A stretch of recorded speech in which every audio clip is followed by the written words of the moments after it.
Chapter 1599. Chu Liwei did not hesitate at all and agreed very quickly. She knew that this was the biggest concession the other party could make. Although it was only until Dumpling reached adulthood, as an ancient divine beast who had inherited the spirit of her ancestor, this was already very rare. Chu Liwei was not one to push her luck, so she naturally agreed. Seniors, don't worry. Dumpling has been with me for many years and we are as close as family. No matter what, I will protect her well. Chu Liwei said seriously. Yi Zhao's expression softened a little. This Shang Guanyu was quite smart.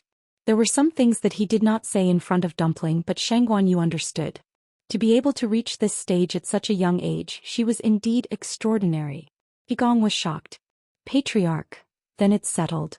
Yi Zhao ignored him and walked out of the hall. Dumpling, follow me. Chu Liwei guessed something and put Dumpling down. Dumpling was a little reluctant at first, but after Chu Liwei repeatedly assured her that she would be by his side, she finally relaxed and followed Yi Zhao. Elder Yi Shang was stunned for a moment, but he could only smile helplessly and follow them out. The other elders followed one after another. Chu Liwei was the last to walk. Creak, the heavy and dignified door opened with a sound. Brilliant afterglow flooded in and lit up half of the Phoenix Shrine. With the sudden opening of the door, the originally noisy square suddenly quieted down. Everyone raised their heads and looked at the Phoenix Shrine. Curiosity, agitation, excitement, nervousness. All kinds of emotions surged in everyone's hearts. They all knew that since the door of the Phoenix Shrine opened, it meant that today's matter had finally come to an end. Countless pairs of eyes fell on Yi Zhao, who walked out first. His face was as solemn and indifferent as ever, and nothing could be seen from it. The atmosphere was tense and many people's hearts were beating like drums. Then the 5 elders walked out. The expressions of these people were also very complicated, especially Elder Yigong. His face was so gloomy that it seemed like it could drip water. Some people looked at each other. From the looks of it, could it be that the matter wasn't resolved smoothly? Meanwhile, another tiny figure walked out from the depths of the hall. The bells rang and her skirt swayed. Everyone's heart tightened.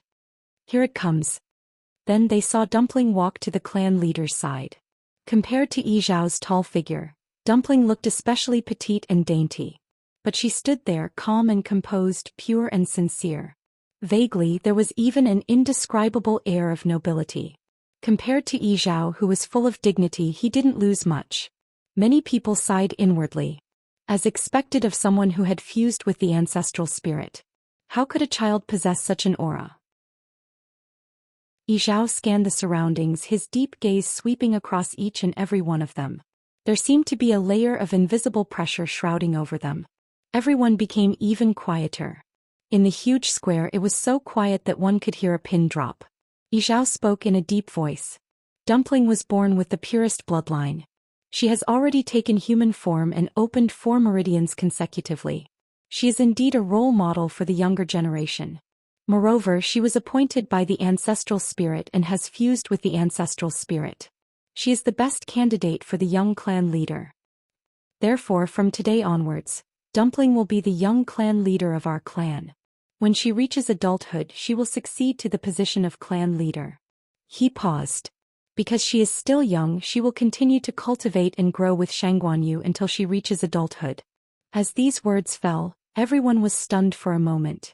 Then one after another, the sound of cold air being sucked in could be heard. What did the clan leader mean? Tuanzi was the young master, and when she grew up, she would directly become the patriarch.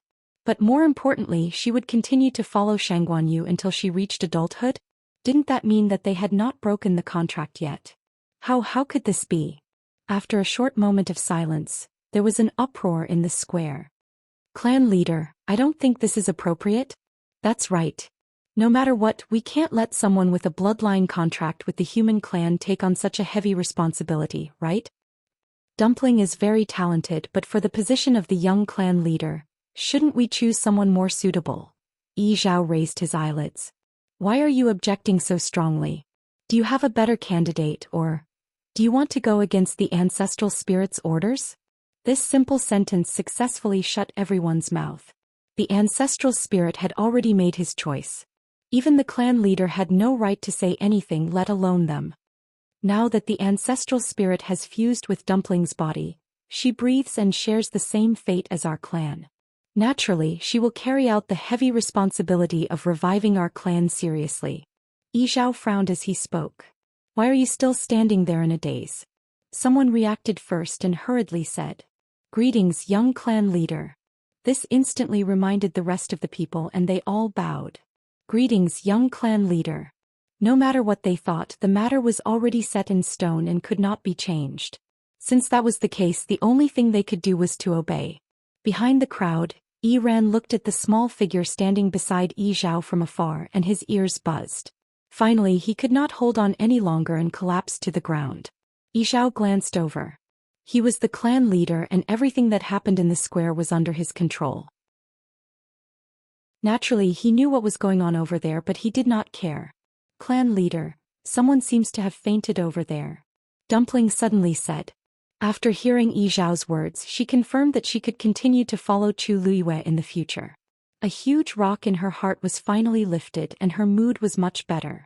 Although her eyes were still red, her small face was already blooming with an extremely brilliant smile, and her voice was very clear. Everyone instinctively turned around to look when they heard this.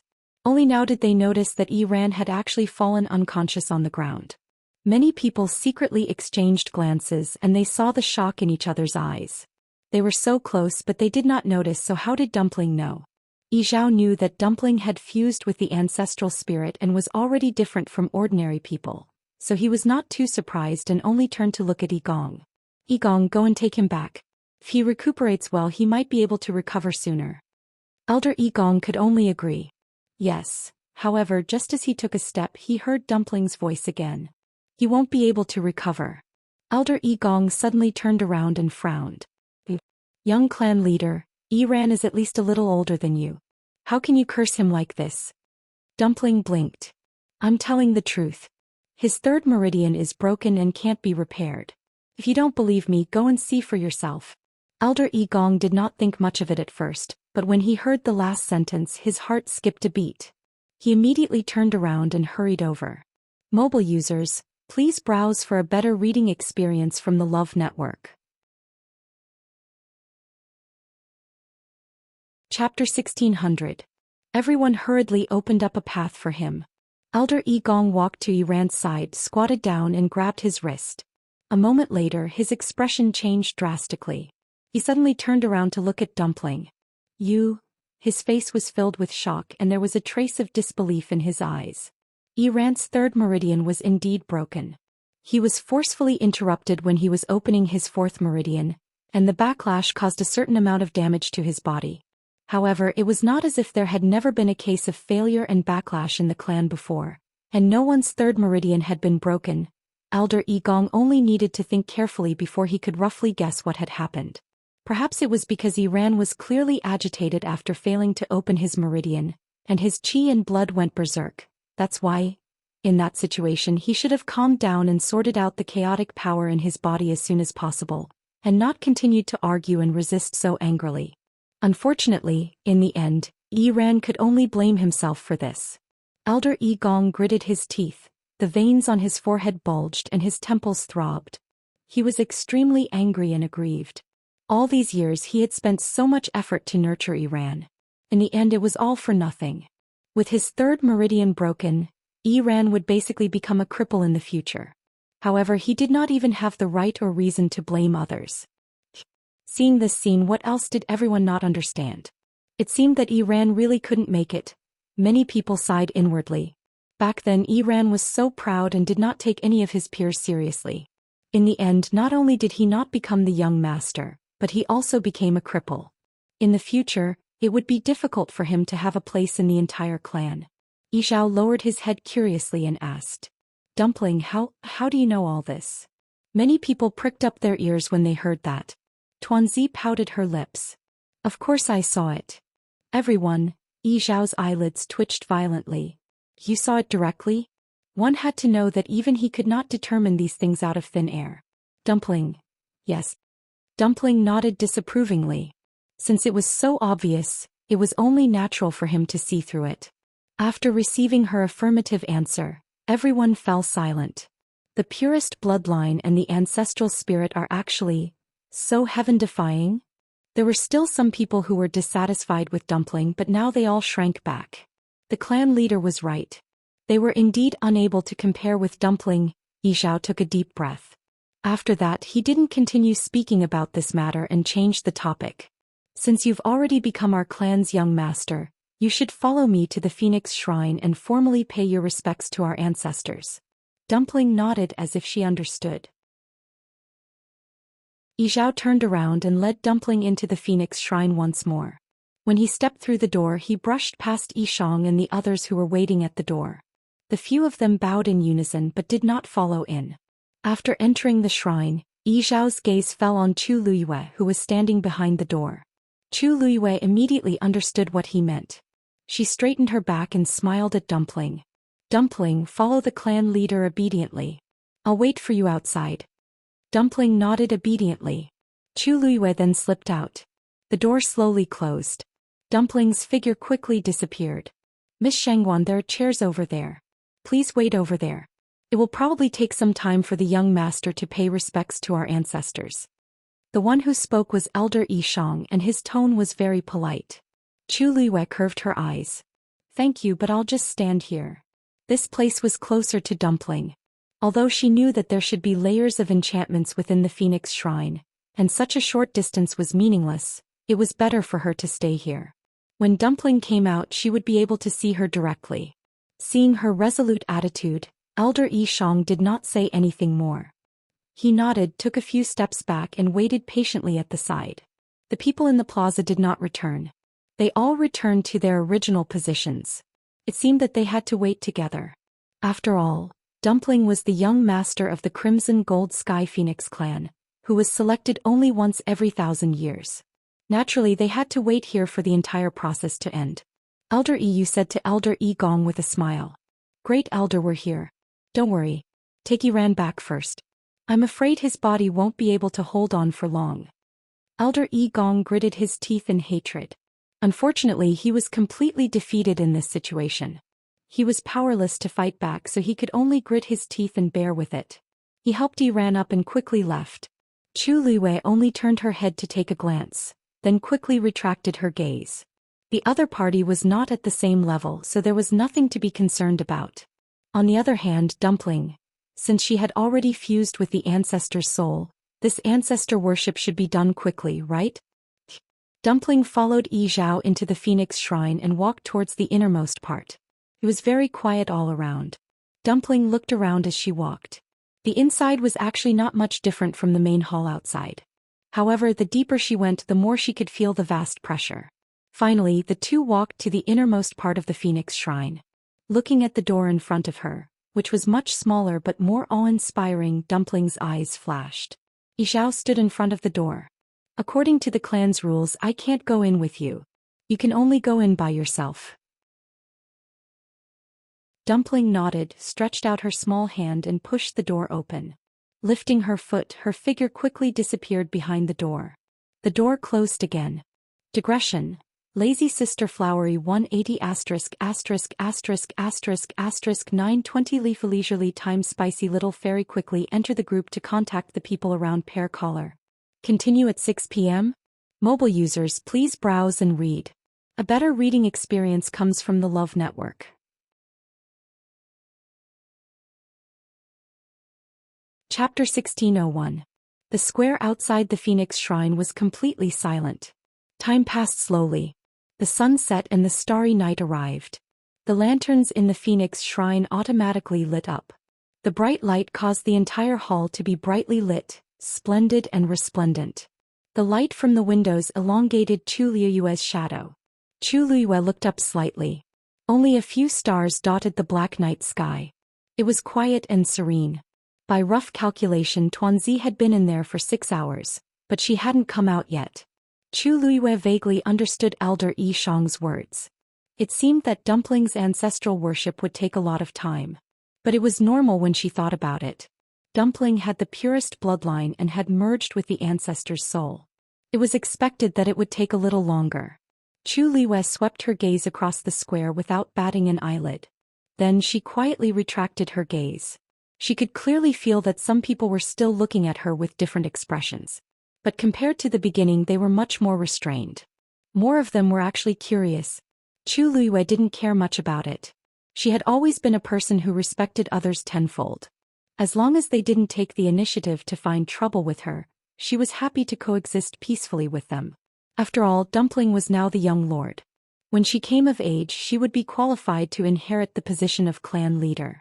Even the 5 great elders would be slightly inferior to such a status. And as the owner of Tuanzi's contract, her status naturally rose as well. She thought about how her master and the others were worried when they were about to come more than a month ago. Who would have thought that things would turn out this way? That's right. Chu Liuyue's eyes suddenly flickered. She and Dumpling had been in there for so long and Taizu was still waiting outside. He probably didn't know about everything that happened in the Phoenix Shrine. Who knew how worried he was now? Elder Yu. Chu Liuyue took 2 steps to the side and said in a low voice. Elder Yu could be considered as the person she was most familiar with here, and she trusted him quite a bit. Asking him for help was naturally the most appropriate choice. What happened? Elder Yu was originally leaning against a pillar with his arms crossed, as if he was thinking about something. He was surprised to see Chu Liuyue. Chu Liuyue smiled and said, Yes. Elder Yu, may I trouble you with something? When Dumpling and I came here, Taizu was also with us. It's just that when we entered the Phoenix God Mountain, Taizu stayed there. You want to invite him in? Elder Yu stroked his chin. I'm afraid this will be a little difficult. It was all thanks to Dumpling that she was able to enter Shangguanyu. As for the others, he definitely couldn't let them in so easily. You misunderstood. Chu Liuyue narrowed her eyes. I just want to ask you to help me pass on a message. As long as you can let Taizu know that Dumpling and I are fine now, it's fine. She and Taizu actually had a way to sense each other's presence. However, she could only know a rough idea at most.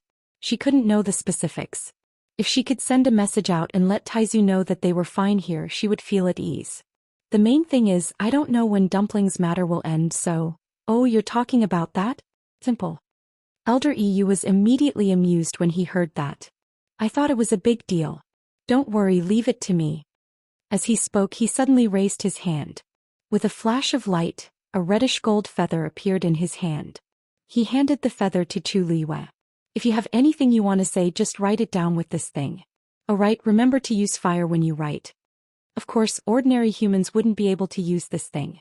However, Chu Liuyue and Dumpling had a contract, so this was naturally not a problem. Chu Liuyue thanked him and took the feather with both hands. This was somewhat similar to the ancestor's golden feather that had appeared before, but its size and color couldn't be compared to this one. It should be Elder Yu's own feather. Chu Liuyue pondered for a moment, then a reddish gold flame instantly rose from her palm. Then she held the feather in her hand and wrote a few lines in the air. Flames flowed out from the tip of the feather where it moved and then quickly disappeared. It's done. After Chu Liuyue finished writing, she handed the feather back. Elder Yu took it with a smile. With a light wave of his wrist, the feather floated up and flew into the distance. Not long after, he disappeared into the thick night. He should receive your letter soon. Chu Liuyue's red lips curled up. Thank you. Yuntian Tower. Back then, when the patriarch returned, he directly entered this place and didn't leave until he was discovered. A group of people stood in front of a hall. Rong Xiu stood at the very front, and Elder Yu Jingzuan stood behind him as he carefully explained. After discovering that the patriarch had fainted, I tried a few methods, but I couldn't wake him up. I hurriedly informed the other elders. After that, 36 revered Elder Ming rushed over first and invited the patriarch to the sacrificial god hall. As Elder Yu Jing spoke, his hands in his sleeves tightened. Actually, at that time he was the first to inform Elder Tong Chuan. Unfortunately, 36 revered Elder Ming's reaction was extremely fast, and he actually rushed over before everyone else. He directly proposed to bring Bailey June to the sacrificial god hall. Naturally, no one dared to refute and agreed. After that, we also strengthened the defense of this place and ordered people to guard it strictly. We didn't dare to slack off in the slightest. Elder Yu Jing lowered his head and was very respectful and careful. After the previous confrontation, he didn't dare to speak to Rong Xiu face to face. In front of Rong Xiu, he always felt like he was being seen through. It was as if any thoughts he had or even the slightest thought would be seen through by him. This feeling was really not good, so he could only follow the principle of speaking less, making fewer mistakes. Other than the necessary words, he would try his best to become an invisible person at other times. Xiu looked at the tightly shut door and narrowed his eyes dangerously. Other than you and 36 revered Elder Ming, who else has entered this place? Elder Yu Jing's gaze drifted. Elder Tong Chuan said, Your Highness, after 36 revered Elder Ming brought the patriarch away, this old man also entered this place to investigate carefully. Unfortunately, I didn't find any clues. Xiu glanced at him. Elder Tong Chuan went in alone?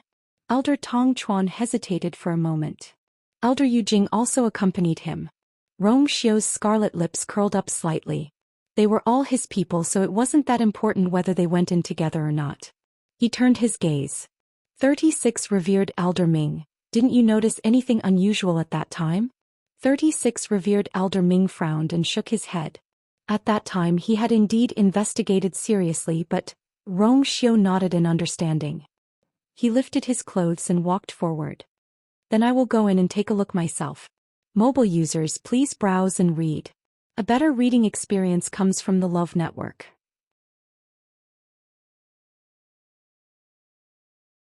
Chapter 1602. Esteemed elders, come in as well. As Xiu spoke, he flicked his sleeves and the door opened. He walked to the entrance before pausing.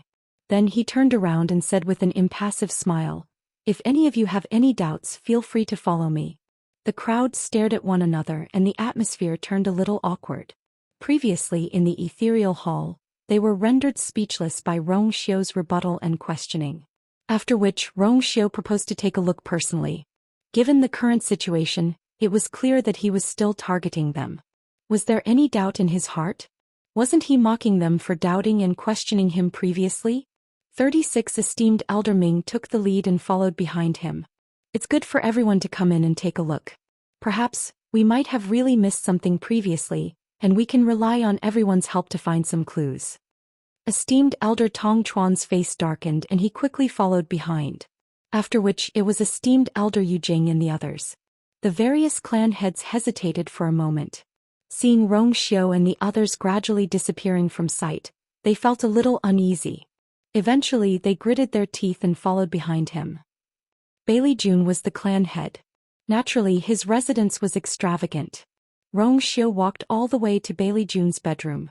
Actually, at Bailey Jun's level, even if he didn't sleep for an entire month, it wouldn't affect him much. Thus, even though this was his bedroom, he spent most of his time cultivating here. Xiu walked into the room, stood in his original spot and sized up the room. The exterior was already extravagant, but the interior was even more so. After entering, a few of the clan heads couldn't help but gasp in astonishment. Other than Bailey Jun, no one was qualified to enter this place. It was inevitable that they would be shocked to see such a sight for the first time. Esteemed Elder Tong Chuan glared at the few of them in displeasure, and they immediately shut their mouths, not daring to utter a single word. However, at this moment Xiu suddenly chuckled. The Patriarch's room is very big and there are 2 side halls beside it. Let's split up and search. Remember to search carefully. You don't have to restrain yourself just because this is the clan leader's bedroom. One had to know that finding clues and finding out the truth was the most important thing for the Patriarch. No one dared to disagree and they all nodded. His holy son. Elder Tong Chuan's lips moved, but he didn't say anything in the end. He just looked at Xiu. Xiu stood in place for a while before walking forward. Just when everyone thought he was going to start looking for clues, he suddenly walked to a chair by the window and sat down. Everyone froze. Xiu raised his eyebrows slightly. You guys go about your business. No one dared to say anything and continued to search. Xiu just sat there unmoving like a mountain. There seemed to be a hint of leisure between his brows. After a while he raised his eyes slightly and looked at Elder Tong Chuan and Elder Yu Jing. His lips curled into a faint smile. Why don't the 2 revered elders look for him? These words made the 2 of them choke. His tone was too condescending. He was simply treating them like slaves. It really made people unhappy. Elder Tong Chuan paused and asked in return. Your Highness, why don't you look for him personally? Xiu replied with an "Oh, and the smile on his face deepened. I have been dealing with a lot of things recently and am a little tired. I plan to rest first. Moreover, with all of you revered elders and the patriarch around, I am very assured. Elder Tong Chuan felt his blood boil. Wuxia was really addicted to ordering them around. He gritted his teeth and quickly responded, then turned and walked in the other direction. Elder Yujing didn't dare to say anything and went in the other direction. Hence, the entire space became one where Wuxia sat down and rested while the others searched hard. This continued for about an hour before everyone finally stopped. Your Highness, we didn't find anything. Your Highness, we didn't find anything either. There doesn't seem to be anything out of the ordinary. Everyone present was the most important person in the Yuntian Tower. Even after searching together, they still didn't find anything out of the ordinary. It seemed that the matter was still unsolved. Wuxia lowered his eyes and didn't say anything. He seemed to be deep in thought. Elder Tong Chuan walked over and cupped his hands. Your Highness, we did our best to search, but we didn't find anything. His tone returned to its usual indifference and arrogance. There was only a trace of undetectable mockery in his eyes. Search? Naturally, they couldn't find anything here. Wuxia had brought so many people here, but in the end he was just busy. Did he really think that he could do whatever he wanted just because he was the patriarch? This farce would only make the people below even more dissatisfied with him. On the surface, it seemed like Wuxia had a lot of power in Yuntianke, but in actual fact he only had control over the soldiers that he brought out himself. The tribes below him seemed to be very respectful to him on the surface. But in reality, when Wuxia took over, he wasn't old enough. When he was old enough, he suddenly left for a few years. During this time, Tong Chuan had been in charge of reviewing the Yuntian Tower's memorials. Wuxia came back this time and took back his power less than a year ago. How much power did he have in his hands? It was still a question mark. Wuxia still didn't say anything. Elder Tong Chuan frowned impatiently. Your Highness. Roar. A roar suddenly came from afar. Then a snow-white figure jumped in through the window. It was Xianxia. Everyone was shocked by this sudden scene. When they saw Xianxia's appearance, they were even more shocked. Xianxia's body was stained with specks of blood, and its face was scratched by something. Its flesh and blood were twisted, and the smell of blood filled the air. They all knew that Wuxia's contracted beast was extremely strong. It rarely lost, let alone in such a sorry state. They didn't know what it had gone through. Moreover, it seemed to be biting something in its mouth. Wuxia got up and patted Xianxia's head. You've worked hard. Xianxia shook its head and spat out the thing in its mouth. Clang. A wooden plaque fell to the ground. Elder Tong Chuan's expression changed dramatically. Digression. Tonight at 9 o'clock there will be a supper. Please check for mobile users. A better reading experience from Love Network.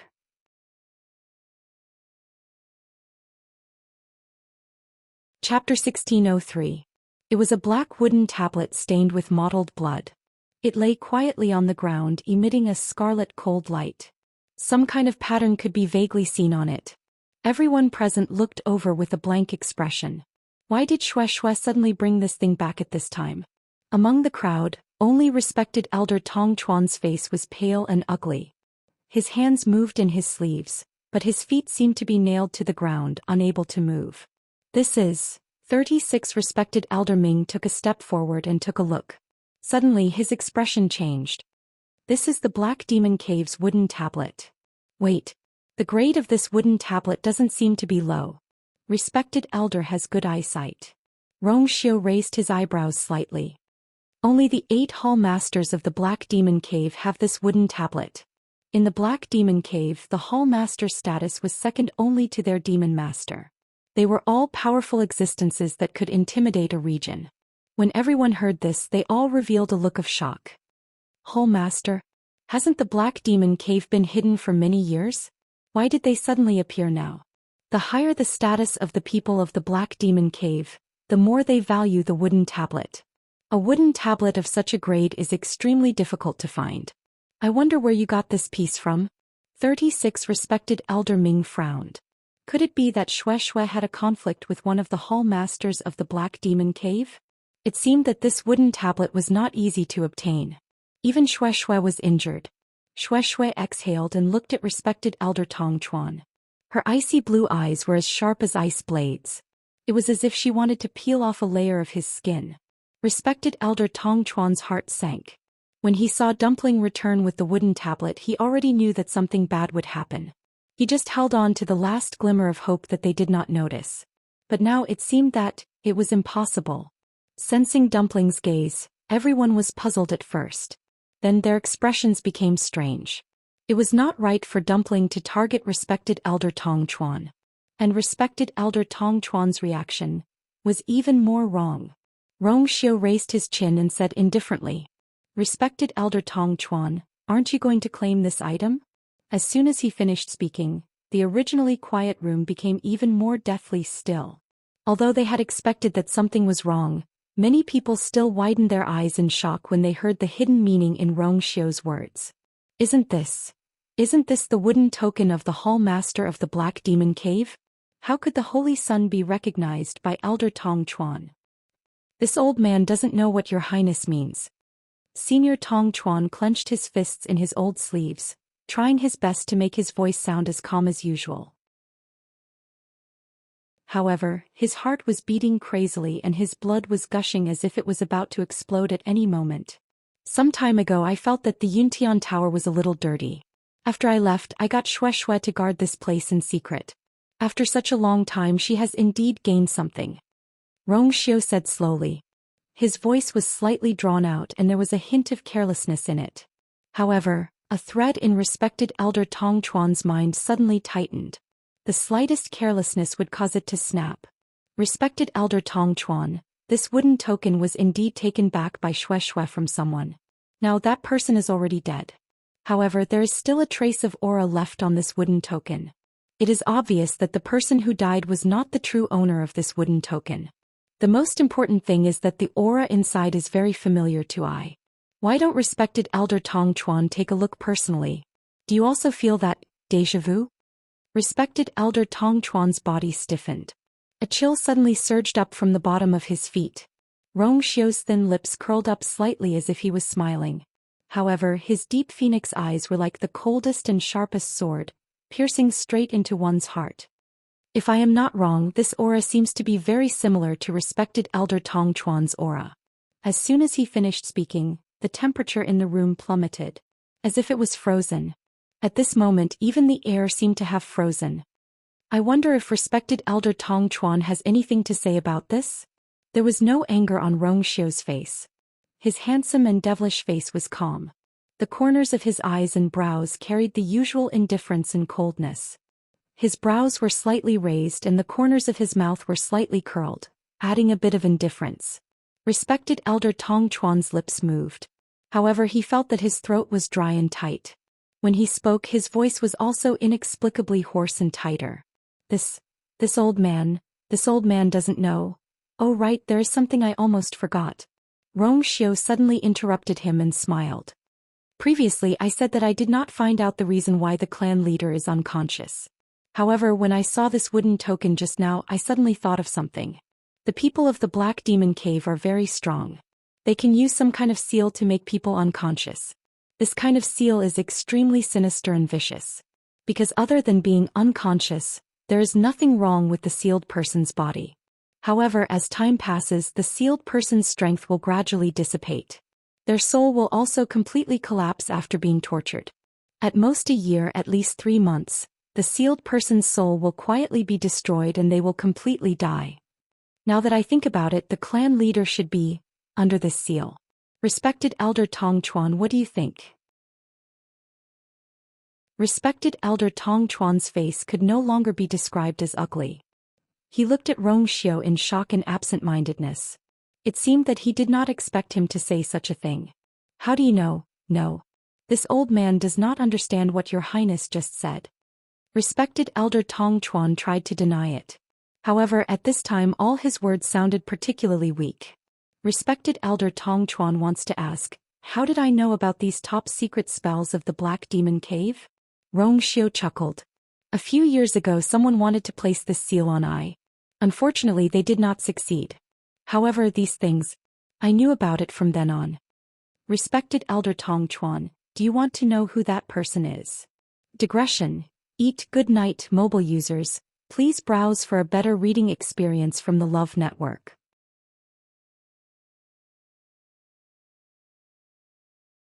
Chapter 1604.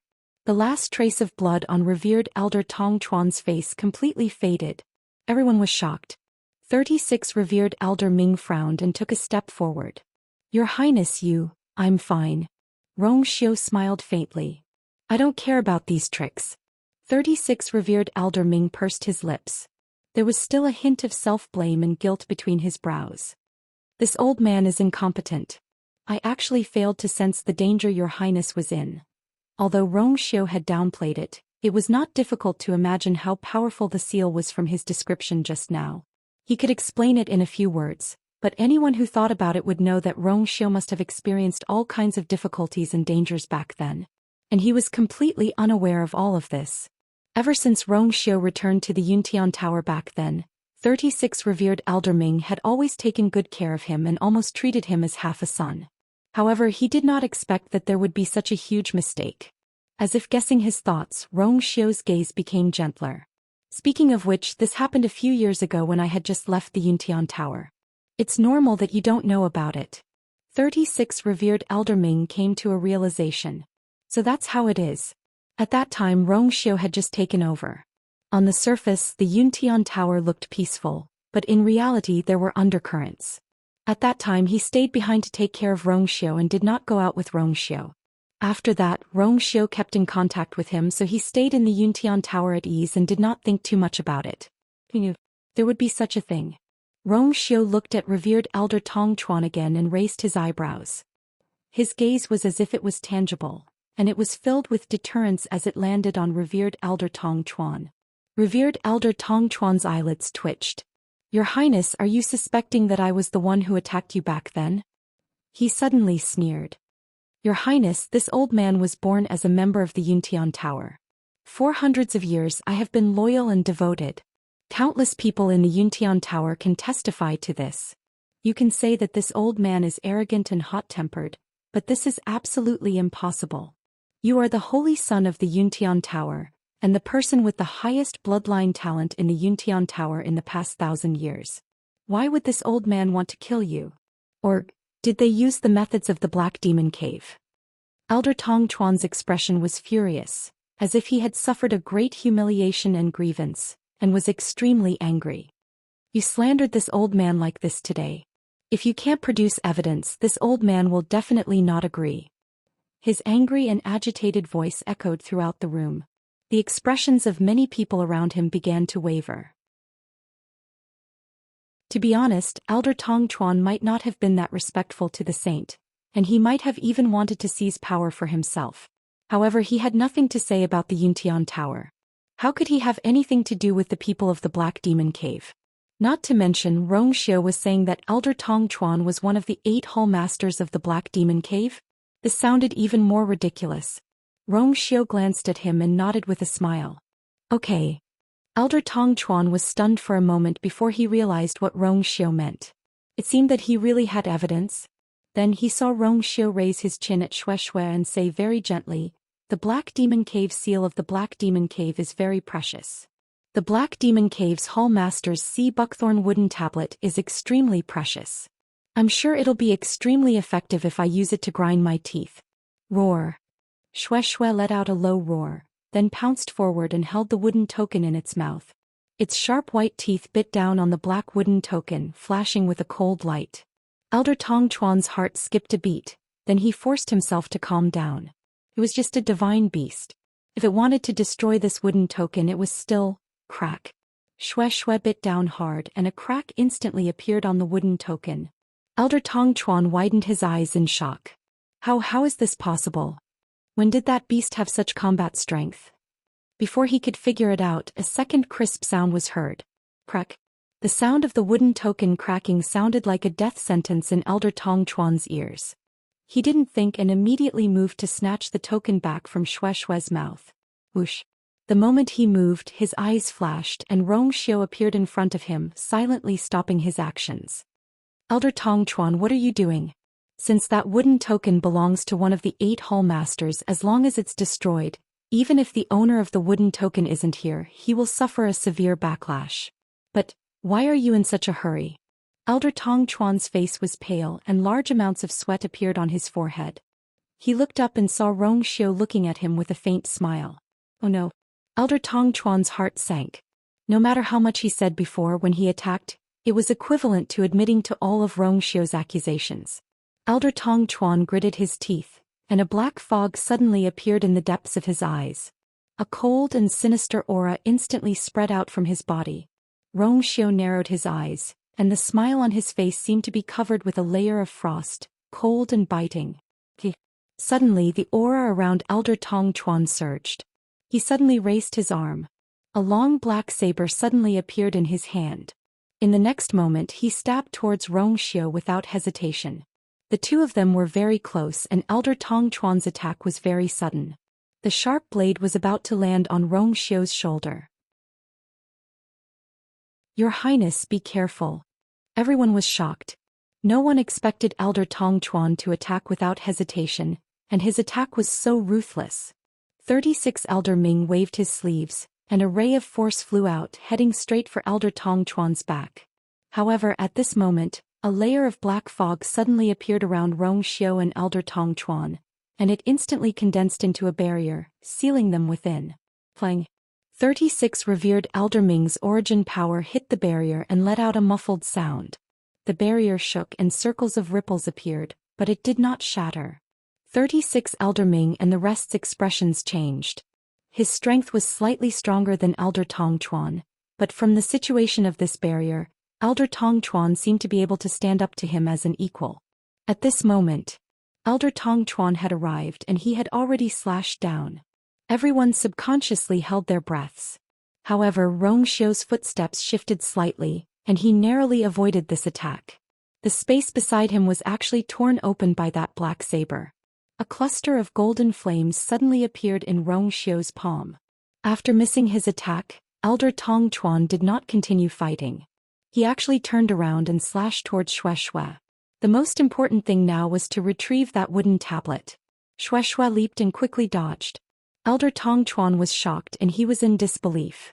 This divine beast's speed had clearly far exceeded its normal standard.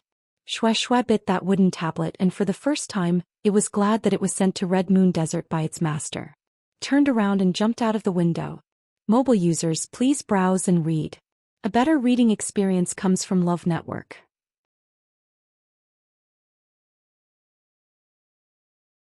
Chapter 1605.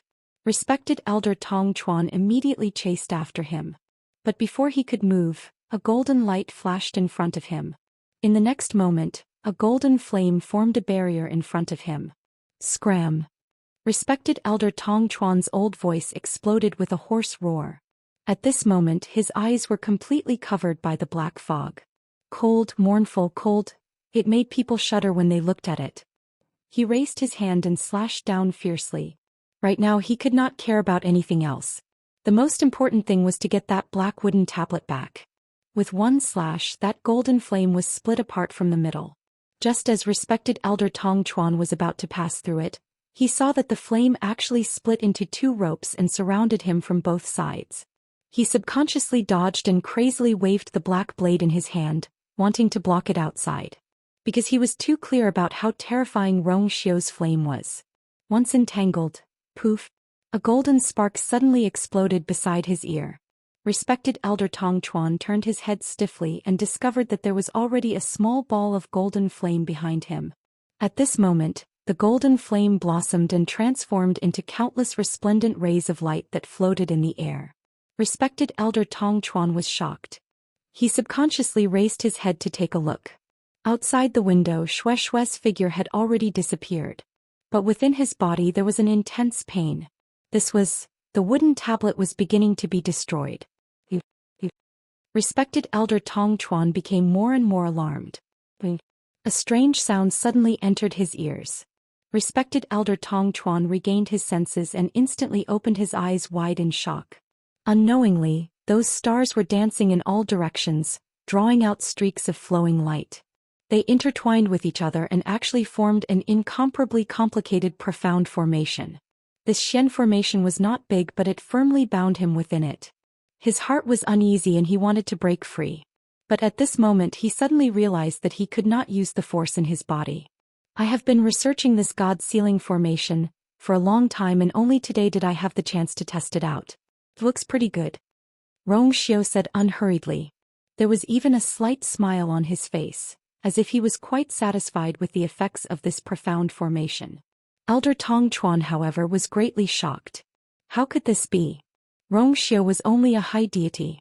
Even if he had 2 divine physiques and 2 divine realms, he was still only a high deity. But he was a venerable god. How did Xiao's Xian formation achieve such power? One had to know that even though above the high god level was the god level, the gap between the two was like a chasm. In the divine ruins world there were countless high gods. However, a high god expert was extremely precious. They all knew that Xiao's combat strength was higher than other cultivators of the same level. But they hadn't expected that he would actually be able to go against an expert of the revered god realm. Not to mention Elder Tongchuan, even the spectators were all stunned. There was no other reason why Elder Tongchuan had such a high position in the Yuntian Tower in the past. It was because he was strong enough. But now he was actually at a disadvantage when fighting with the Holy Son Xiao.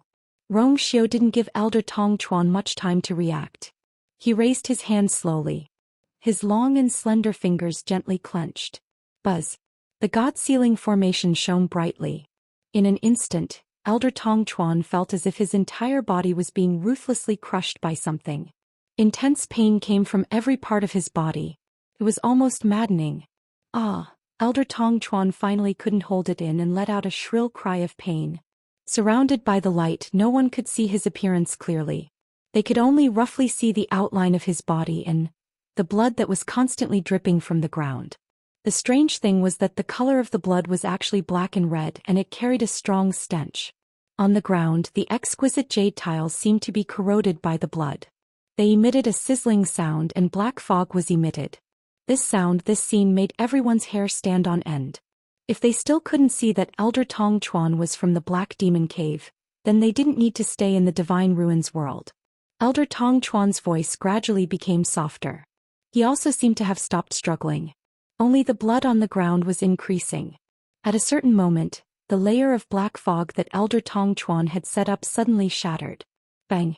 The black fog quickly dispersed and gathered into Elder Tongchuan's body. But this bit of power was already a drop in the bucket for the current him. The light on the god-sealing formation gradually dissipated.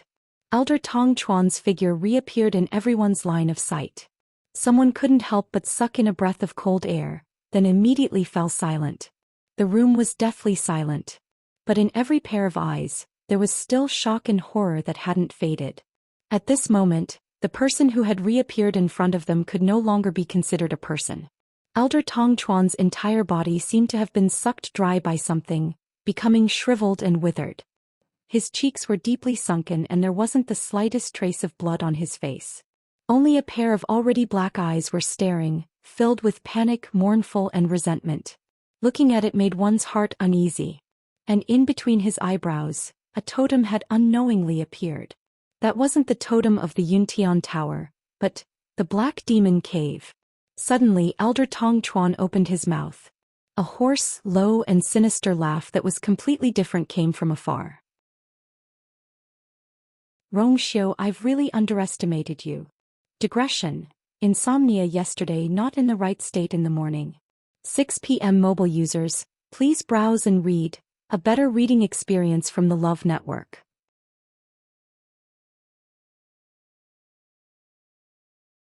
Chapter 1606. As soon as he said that, Tongchuan's body suddenly started burning. Thick black mist was emitted from within, bringing with it a nauseating stench of rotting corpses. Everyone's expression changed slightly. 36 respected Elder Ming frowned. Your Highness, be careful. Bang. An explosion suddenly sounded. Respected Elder Tongchuan's body exploded just like that. Xiao's expression turned serious, and the god-sealing formation immediately started spinning. The splattered flesh and black mist were all swallowed by a powerful force, and finally disappeared in that light. About half an hour later the light dissipated, and only a dried dark red bloodstain was left on the ground. Rong Xiu narrowed his eyes slightly. Roar. Following this roar, Xue Xue's figure appeared outside the window once again. It flew in front of Rong Xiu and spat out the wooden tablet in its mouth. That black wooden tablet had already shattered into several pieces. Rong Xiu's expression was indifferent as he raised his finger slightly. A golden flame flew out and landed on that wooden tablet, burning quietly. In just a moment, that wooden tablet had completely turned into ashes. So many things had happened in such a short period of time that everyone present was so shocked that they didn't know what to say. Everyone looked at the ashes and the remaining bloodstains and couldn't recover for a long time. 36 respected Elder Ming finally couldn't help but say, "I didn't expect Tong Chuan to be the Hall Master of Black Demon Cave. He isn't the real Tong Chuan," Rong Xiu suddenly said. 36 respected Elder Ming was shocked. "Your Highness, you mean..." Rong Xiu's words were concise and comprehensive. "Possession." Everyone fell into silence. After a long while, 36 respected Elder Ming sighed in realization. "I see. If that was the case, it wasn't difficult to explain why Tong Chuan had been staying in the Yuntian Tower all these years without being discovered. It turned out that he had been replaced midway. Then the real Tong Chuan." 36 revered Elder Ming was halfway through his words when his voice stopped abruptly. Actually, there was no need to ask this question anymore. Since he had been possessed, the real Elder Tong Chuan was naturally no longer in this world. Rong Xiu pondered for a moment. "It should be a few years ago. When I just left the Yuntian Tower, there was already a change of people."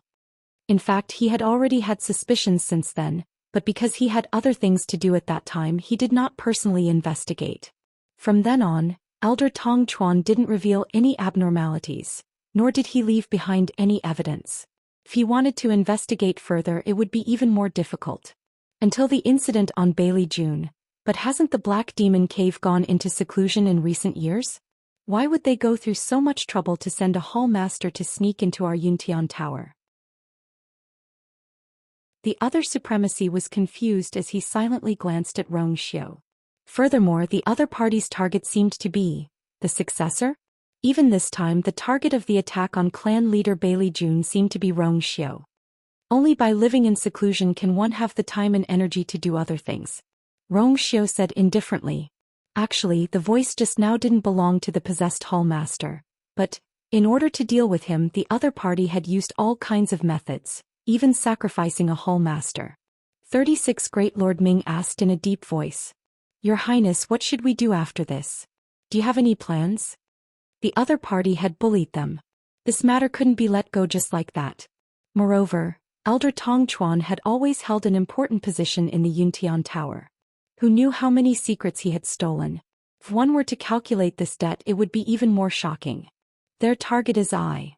Rong Xiu seemed to have guessed what he was thinking and said indifferently, "Rest assured, Elder Tong Chuan. Although Elder Tong Chuan has been in power for the past few years, but what he knows is what I let him know. I just didn't expect him to wait until today to make his move. However, UMO and the others should have cleaned up most of the mess outside by now." This meant that when he was dealing with revered Elder Tong Chuan, the people outside had already surrounded and suppressed his subordinates. Everyone had a complicated expression when they heard this.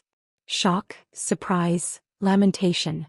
At this moment, they finally understood that Rong Xiu didn't call them over to investigate the reason why Bailey June was unconscious. He had made up his mind to attack Elder Tong Chuan today. It was just catching a turtle in a jar. 36 Great Lord Ming heaved a sigh of relief when he heard this. That's good. Your Highness has always been good at strategizing. This old man is really ashamed." Rong Xiu smiled. "Previously, for the sake of convenience, there were some things that I didn't tell you. I hope you can forgive me." At this point, what else did 36 Great Lord Ming not understand?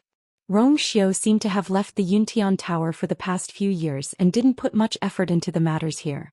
Instead, he handed everything over to 36 Great Lord Ming. But in reality, he had already secretly laid down another huge net. 36 Great Lord Ming wasn't angry. On the contrary, he was very gratified and happy. He had watched Rong Xiu grow up. He knew how outstanding Rong Xiu was. Along the way, he had also seen Rong Xiu's growth. But it was only today that he could finally be at ease. Rong Xiu's thoughts and methods were definitely enough to support him to secure his position as the son of Saint. Killing Tong Chuan today was to eradicate the scourge. At the same time, it was to kill the chicken to warn the monkeys, to warn those who didn't know their place.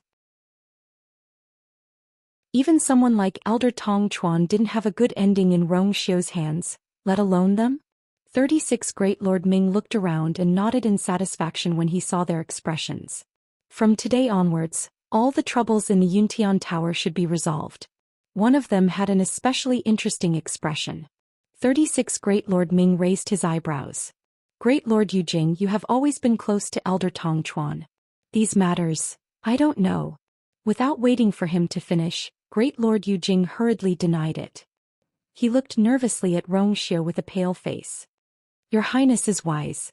I really don't know anything about these matters. Although I have a good relationship with him, it's only because his status is higher that I have no choice but to obey. But actually, I didn't participate in these matters. This is absolutely true. Because of his anxiety and worry, his voice sounded a little shrill. By the time he finished speaking, his head was already covered in cold sweat. Great Lord Yujing wasn't stupid. Elder Tong Chuan was from the Black Demon Cave and had even attacked the son of Saint. If he had anything to do with him now, he would probably be consigned to eternal damnation. He had to get himself out of this.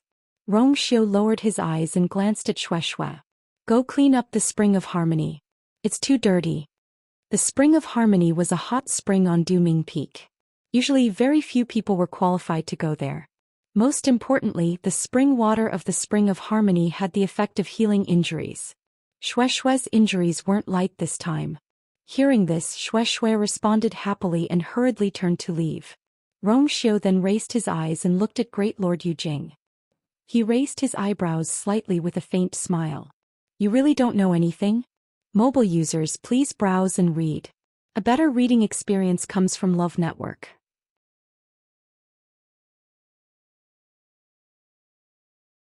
Chapter 1607. Elder Yujingzuan choked and hesitation flashed in his eyes. But it was only for a moment and his expression quickly returned to normal and he vowed firmly, I really don't know. Rong Xiu's smile deepened, but it carried a bit of cold sarcasm. After the patriarch fainted, you were the first to find out and then you called Elder Tong Chuan over. Now the reason why the patriarch fainted is clear, it was Elder Tong Chuan who sealed him. Don't you think there's something wrong with the timing? Elder Yujingzuan was at a loss for words and after hesitating for a moment he explained, he must have attacked the patriarch first. Then he pretended that nothing happened and pushed all the blame away. Must be like this. There's one thing you might not know. After the seal was placed, the patriarch's body could no longer accept the force from the outside world. Naturally, this includes the force in the human body. Elder Yujingzuan suddenly realized something, and the rest of his words were stuck in his throat. He looked up at Rong Xiu in shock, but only saw the man's eyes that seemed to have seen through everything. Your Highness. His lips squirmed as if he wanted to say something but he couldn't make a sound. Rong Xiu's words were very clear. Everyone's eyes fell on him but at this moment he felt as if there was a knife on his back. His mind was blank and only a voice echoed in his mind. It's over. It's really over, plop. Elder Yujingzuan suddenly knelt down, and his knees heavily smashed on the jade bricks, producing a dull sound that made one's teeth ache. He pressed his head against the ground and begged, Your Highness. I admit I followed Elder Tong Chuan's orders and went in first to attack the patriarch, but I really don't know. Bailey Jun's strength had increased greatly after coming out of seclusion. Although he had suffered a blow because of Jiang Jiwan's matter, his combat strength was still not to be underestimated. At that time the two of them went in together and he made the first move followed by Elder Tong Chuan. Elder Tong Chuan had only said that he wanted to push all the blame onto Rong Xiu and pull him down from the position of Holy Son. Honorable Elder Yujing originally didn't want to do this, but after thinking about it and under Honorable Elder Tong Chuan's persuasion he finally agreed. But he only thought that Senior Tong Chuan was after the position of Patriarch and Holy Son. Who would have thought that he was actually someone from the Black Demon Cave? In the end he was also wronged. However, Rong Xiu had already turned his gaze slightly and looked toward 36 respected Elder Ming. I still need to see the Patriarch. I'll leave these matters to you. 36 respected Elder Ming nodded. Rest assured, Your Highness. After Rong Xiu finished speaking, he lifted his foot and walked outside. Honored Elder Yu Jing still wanted to beg, but he was intimidated by 36 Honored Elder Ming's gaze, and his entire body trembled. He shut his mouth. The room was silent. Everyone's eyes were still unconsciously following Rong Xiu. When he reached the door, he suddenly stopped in his tracks, half turned around, raised his eyebrows and chuckled. From today onwards, you don't have to worry about the patriarch. Many people's faces alternated between red and white. In the end, they responded in unison and bowed respectfully. Yes. After Rong Xiu left, the room was still silent for a long time. Today's battle was really too thrilling. Thinking about it carefully, many people secretly felt miserable. With Rong Xiu's thoughts and methods, if he wanted to deal with them, it was really too easy. To think that they were actually naive enough to think that they could fight against him. It seemed that the best choice in the future was to obediently listen to all his orders. 36 respected Elder Ming looked around and laughed. Everyone, it's time for us to settle the score today, right?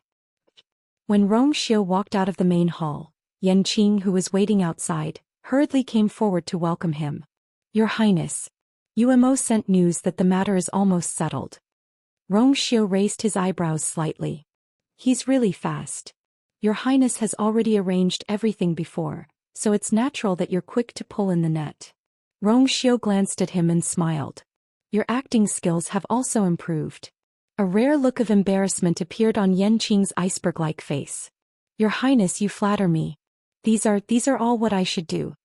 Rong Xiu kindly let him off and did not continue to tease him. He moved his feet and headed in the direction of Duming Peak. Is the patriarch awake? Not yet, Your Highness. Rong Xiu's expression was indifferent. It's indeed a little troublesome to deal with that seal. Although he himself had escaped a calamity back then, it did not mean that he could easily break it. This seal was considered one of the top secret techniques of the Black Demon Cave, and there were very few people who knew about it. If he wanted to completely solve it, he was afraid that it would take some effort. Your Highness, about the princess consort. Yan Qing spoke hesitantly. Since the trouble here has been solved, you should be able to ask the princess consort to come back, right? Rong Xiu's thin crimson lips curled up slightly and his eyes softened. When this matter is over, I will personally go to the Phoenix God Mountain to pick her up.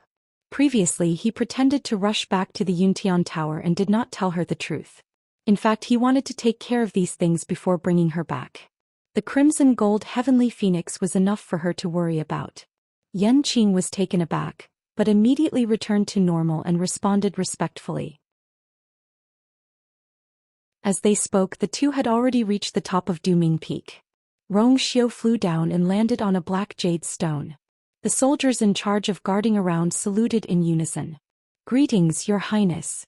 He did not know if it was an illusion, but the iron-blooded aura on their bodies today seemed to be stronger than before. Rong Xiu gently nodded and walked toward the sacrificial god temple. Yan Qing followed closely behind. Wherever he passed, all the soldiers knelt on one knee to welcome him. They all knew that the Yuntian Tower, which looked calm on the surface, had set off a bloody storm again. Rong Xiu walked to the door of the sacrificial god temple and suddenly stopped. By the way, how are the preparations for the wedding going? Yan Qing immediately replied respectfully. Your Highness, it is basically ready. The preparations began a few years ago and a lot of manpower and material resources of the Yuntian Tower were used. How could it not be ready? Rong Xiu nodded and there seemed to be a stream of light flashing through his phoenix eyes. When I bring her back, we can choose a good day for the wedding. Digression. Today's February was sealed by the cold, so it was even more early. I will make it up tomorrow. Mobile users, please browse and read. A better reading experience comes from the Love Network.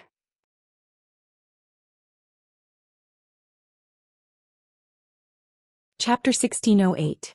As the sun rose, the dark sky gradually brightened. The last light in the Phoenix Shrine quietly went out. A gentle breeze blew and the white mist slowly dissipated, revealing the figures of the people sitting quietly in the plaza. Chu Luiyue exhaled slowly and opened her eyes. The energy of heaven and earth here was abundant and pure. Cultivating here was almost twice as effective as cultivating outside. Therefore, when she was waiting for Tuanzi outside the door, She didn't waste any time and divided part of her mind to cultivate. After breaking through to High God, her efficiency in absorbing origin power had increased significantly. Naturally, her cultivation speed had increased as well. There were a total of 3 stages in High God: early stage, middle stage, and peak stage. The difference between these 3 stages was not small. Currently, she was only at the early stage. If she wanted to continue breaking through, she would have to work hard. After the refinement of the pure origin power, her spirit had recovered significantly. Her pair of jade-like eyes were sparkling. She glanced at the entrance of the Phoenix Shrine. Dumpling had already been in there for 3 days, but there were still no signs of her coming out. Yizhao was accompanying her inside, so of course he had not come out. Chu Liwei hesitated for a moment but still looked to the side. Elder Yu had left yesterday. It seemed that his subordinates had discovered that Fenghuang Valley was severely damaged and had asked him to return to take a look. It made sense. In the past month she could not remember how many Tianlei she had triggered. Although these Tianlei had been absorbed by Dumpling, the energy fluctuations in the process had still affected Fenghuang Valley. Chu Liwei felt a rare sense of guilt.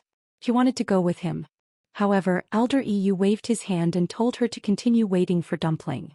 As for the rest, she could leave it to them. This was their territory anyway. When it came to repairing it, Chu Liwei did not know as much as they did. In the face of Chu Liue's apology, Elder Yu's attitude became even more carefree. "You've already helped Dumpling open her 4th meridian, what's this small matter?"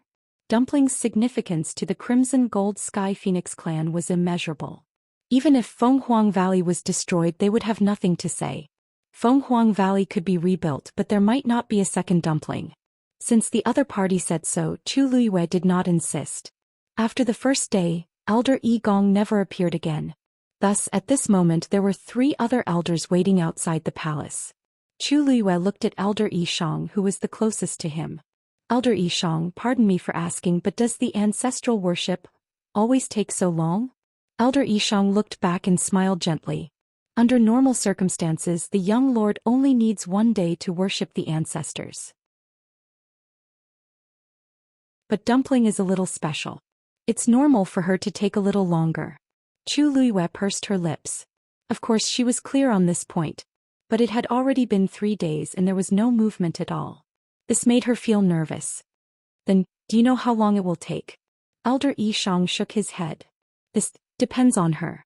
Although there had been pure-blooded members of the Crimson Gold Sky Phoenix clan in the past, no one had ever summoned the ancestral spirit.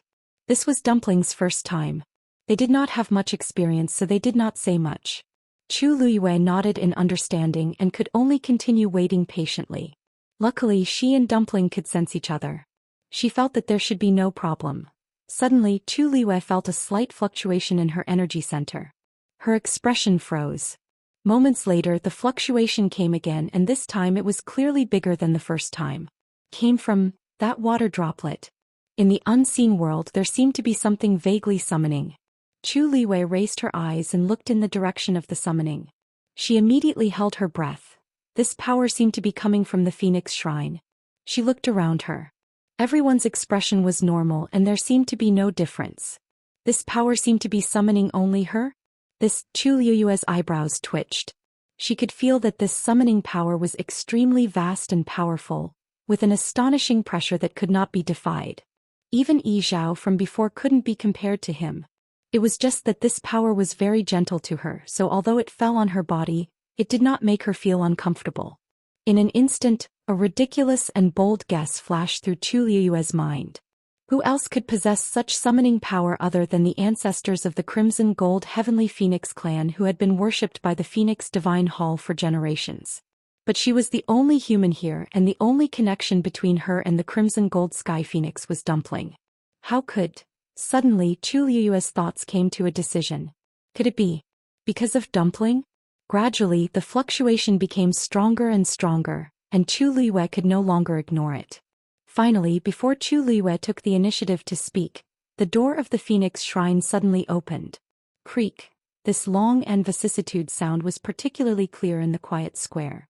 Everyone raised their heads and looked in the direction of the door. The expressions of Yi Shang and the others turned solemn. It seemed that the clan leader and Dumpling were about to come out. Yi Zhao's figure quickly appeared behind the door. He lifted his foot and stepped out of the door. Everyone bowed respectfully. "Greetings, clan leader." Many people breathed a sigh of relief. It seemed that the ancestral worship inside was finally over. However, there were some more observant people who quickly realized that Dumpling did not follow them out. Logically speaking, the two of them should have come out together. Yi Zhao's gaze fell directly on Chu Liyue. Chu Liyue seemed to have sensed something and looked up. The two of them looked at each other.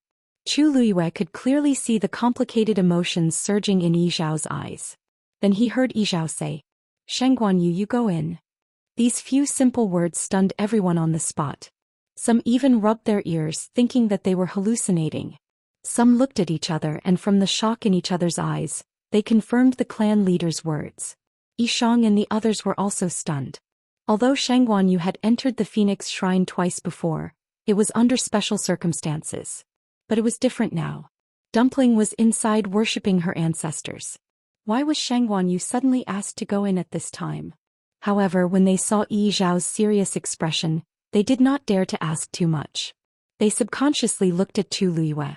As expected, Chu Liyue calmed down, nodded slightly, and walked directly to the main hall.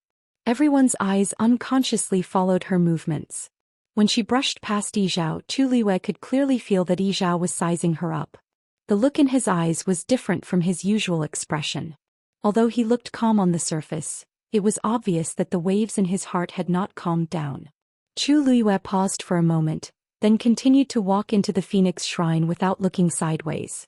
Mobile users, please browse for a better reading experience from Love Network.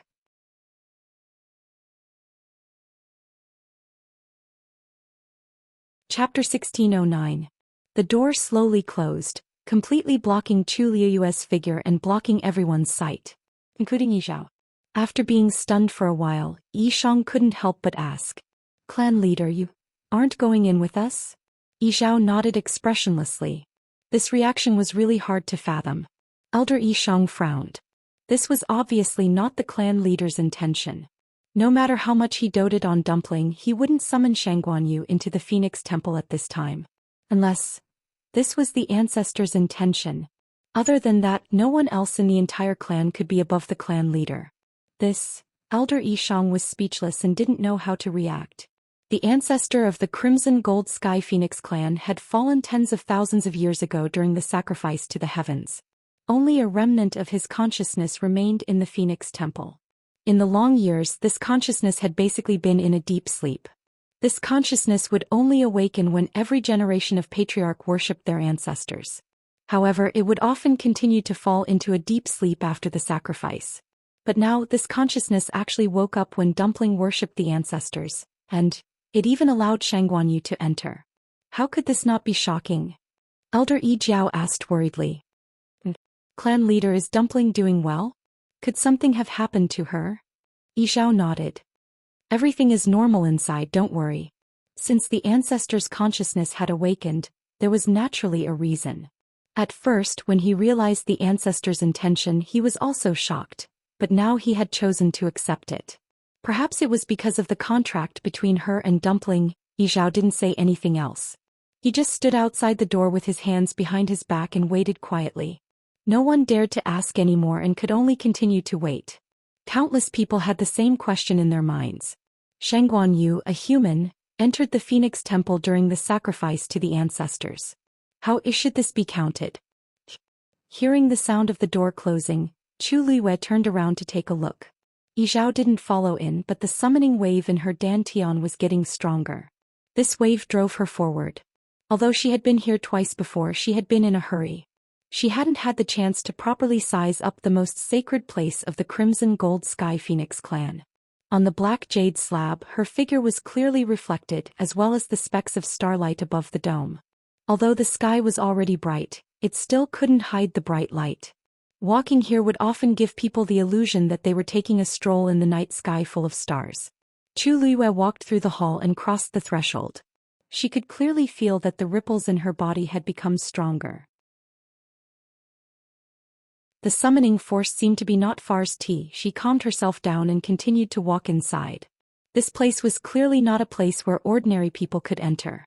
Chu Luiyue thought as he walked. Among the Crimson Gold Heavenly Phoenix clan, those who could enter here could probably be counted on one's fingers. And she actually came in at this time. The deeper he went, the more intense the fluctuations in Chu Luiyue's dantian became, and his heart beat faster and faster. But the miraculous thing was that in such an unknown situation, she didn't have the slightest bit of worry in her heart. She didn't know if it was because the power that summoned her was too gentle, or because she knew that Dumpling was also here, so she felt at ease. After walking for another quarter of an hour, Chu Luiyue came to another door. She stood in front of the door and stared at it. A clear thought flashed through her mind. This was the place. She took a deep breath and raised her arm. Just as she was about to push the door opened by itself. Chu Luiyue pressed her lips against each other as she stepped in. There was a universe within the great hall. Chu Luiyue walked in and saw Dumpling standing in the middle of the great hall. Hearing the sound, Dumpling turned around. Seeing that it was Chu Luiyue, she immediately ran over happily, opened her two chubby arms and threw herself into her arms. "Ah, you?" Hearing her clear and happy voice, Chu Luiyue was immediately relieved. She smiled and bent down, picking her up. A ball of softness. "Ah, you're finally here." Dumpling wrapped her arms around her neck and rubbed her cheeks happily. Chu Luiyue's brows moved slightly. "Knew I was coming?" "Yes. Ancestor said that he wanted to see you, so I waited for you." Only then did Chu Luiyue raise her eyes. The great hall was somewhat empty and there was no sound at all. It was very quiet. The ground was still paved with black jade, but above the dome there were no longer specks of light. Instead there were balls of crimson gold flames. In the deepest part on the wall in front of her, there was a huge painting. In the thick flames, a crimson gold sky phoenix spread its wings and soared into the sky with a shocking aura. This painting was very realistic. The feathers on the crimson gold sky phoenix were almost completely visible, as if it would rush out of the painting in the next moment. Only the place where the eyes should be was empty, as if something was missing. However, Chu Luiyue only took a glance and she felt the force in her body faintly boil. The water droplet in her dantian also started to slowly rotate unconsciously. Chu Luiyue was secretly shocked. This must be the ancestor of the Crimson Gold Sky Phoenix clan. She was about to control the water droplet to stop moving when she suddenly heard an old and distant voice. "You are Dumpling's contracted master." That voice came from the mural as if it had flowed through thousands of years of wind and frost. Chu Luiyue's heart skipped a beat. She put Dumpling down, cupped her fists and bowed respectfully. "Junior Shangguan, you greet senior. No need to be so polite." That voice seemed to have a hint of a gentle smile. "Dumpling has already told me everything between the two of you. You are indeed very good to her." Chu Luiyue heaved a sigh of relief in her heart. From this tone, the other party seemed to like Dumpling very much, and even his attitude towards her was much better. "I let you in today because I want to see what kind of person can make Dumpling so dependent and close to him, and even be willing to give up the position of clan leader." Chu Luiyue's heart skipped a beat and she asked warily, "Senior also wants me to break the contract with Dumpling?" "Of course not." The other party smiled. "You don't have to be nervous. Since I gave the Taoist soul to Tuanzi before, I won't care about this. No matter what, the position of clan leader will be hers in the future." Only then did Chu Luiyue feel relieved. She said with some embarrassment, "This junior misunderstood. Please don't take it to heart. Yi Zhao and the others were quite rude to you before, so it's normal for you to be like this. But if there's anything rude, I hope you can let it go." Hearing this, Chu Luiyue suddenly had a very subtle feeling in her heart. This ancestor of the Crimson Gold Sky Phoenix clan seems to be a little too polite to her. Mobile users, please browse and read. A better reading experience comes from the Love Network.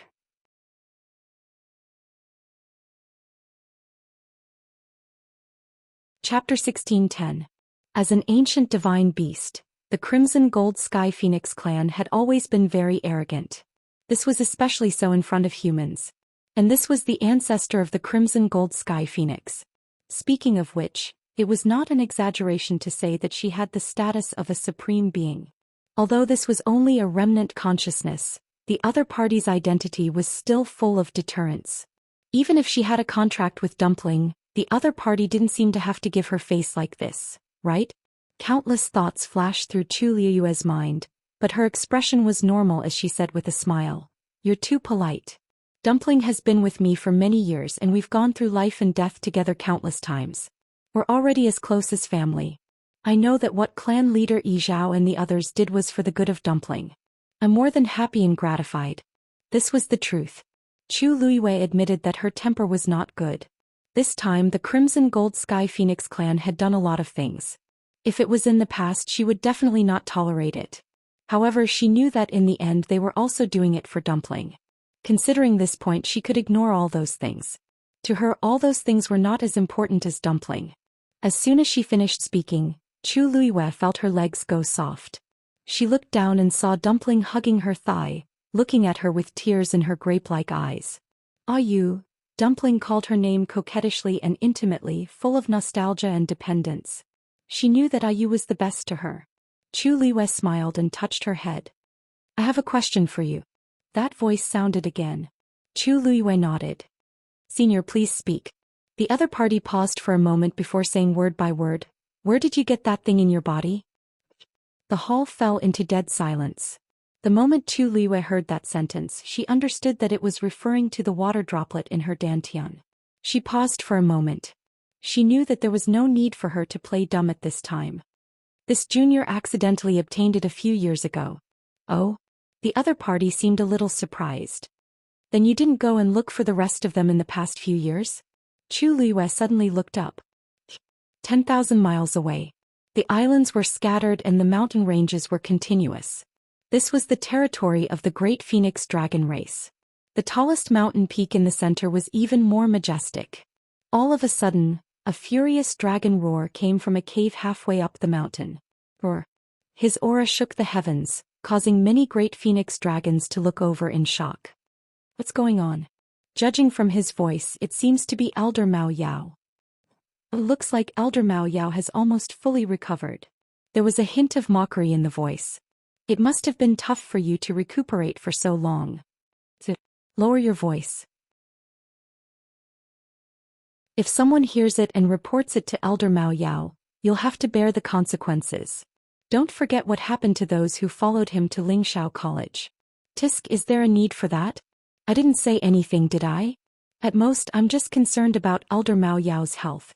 Moreover, it is not just us. There are quite a number of elders in the clan who are criticizing Elder Mao Yao. This was a tactful way of saying it.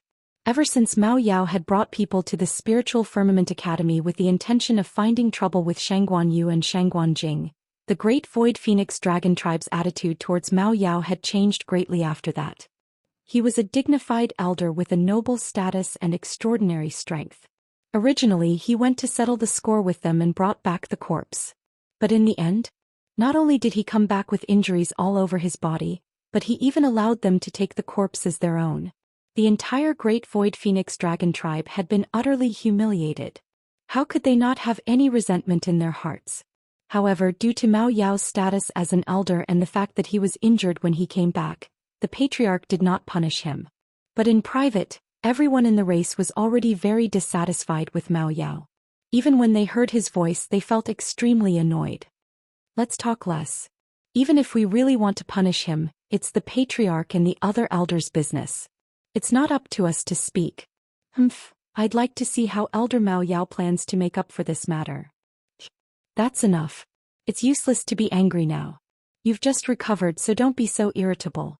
In the cave, a tall and burly figure stood with his hands behind his back. He looked to be about 50 years old. His appearance was ordinary, but he was hale and hearty. His hair was purple and gold, and his deep eyes seemed to be all-encompassing. They were as deep as a cold lake that could not be explored. This person was the patriarch of the Great Phoenix Dragon race, Mao Yang. In front of him was a huge Great Phoenix Dragon. It was obvious that it had been injured. Although its wounds had mostly healed, the newly grown scales were still particularly eye-catching. Mao Yang's eyes were filled with resentment. These were all the scales that he had plucked out from his damaged scales and regrown them. No one else could understand the pain he had gone through. Does that mean that Shangguan Yu survived that disaster unscathed? Mao Yang said. Not exactly unscathed. I heard that she was bedridden for almost a month. Then she's still alive. Mao Yang said angrily. She's really lucky. Something so big had happened in the Spiritual Firmament Academy, and Shang Guanyu had put herself in danger, but she had managed to survive. Mao Yang narrowed his eyes. He did not agree with Mao Yang's words. I think that Shang Guanyu relied on more than just luck. After all, she personally repaired Lingxiao College's sky shuttle array. How could an ordinary person do that? Either she has a trump card or someone helped her. But no matter what, it proves that she's not simple. In that case, it was reasonable for her to be able to win against Mao Yao in that bet. You were too careless previously, Mao Yang said bluntly. Mao Yao was speechless. In fact, he had already realized this point, but he was unwilling to admit it. So what if he admitted it? The result was already decided. But he swung his long tail and the hard dragon scales scraped against the mountain wall. Next time I won't let her have it easy, Mao Yang suddenly said. Do you still remember that about a month ago, Yi Zhao personally wrote a letter to Lingxiao College's dean, Nan Suhuai, asking Shang Guanyu to go to Phoenix Mountain? Of course. Mao Yao gritted his teeth. He had deliberately spread the news that Shang Guanyu had formed a contract with the Crimson Gold Heavenly Phoenix. In the end, Yi Zhao and the others acted quickly. But is there a result now? Mao Yang paused. Not really. It's just that Shang Guanyu hasn't come out of Phoenix Mountain yet. The Crimson Gold Sky Phoenix clan's ancestral worship ceremony will be held during this period. Digression. I'm going out for a while. I'll continue at 6 p.m. Mobile users, please browse and read. A better reading experience comes from love.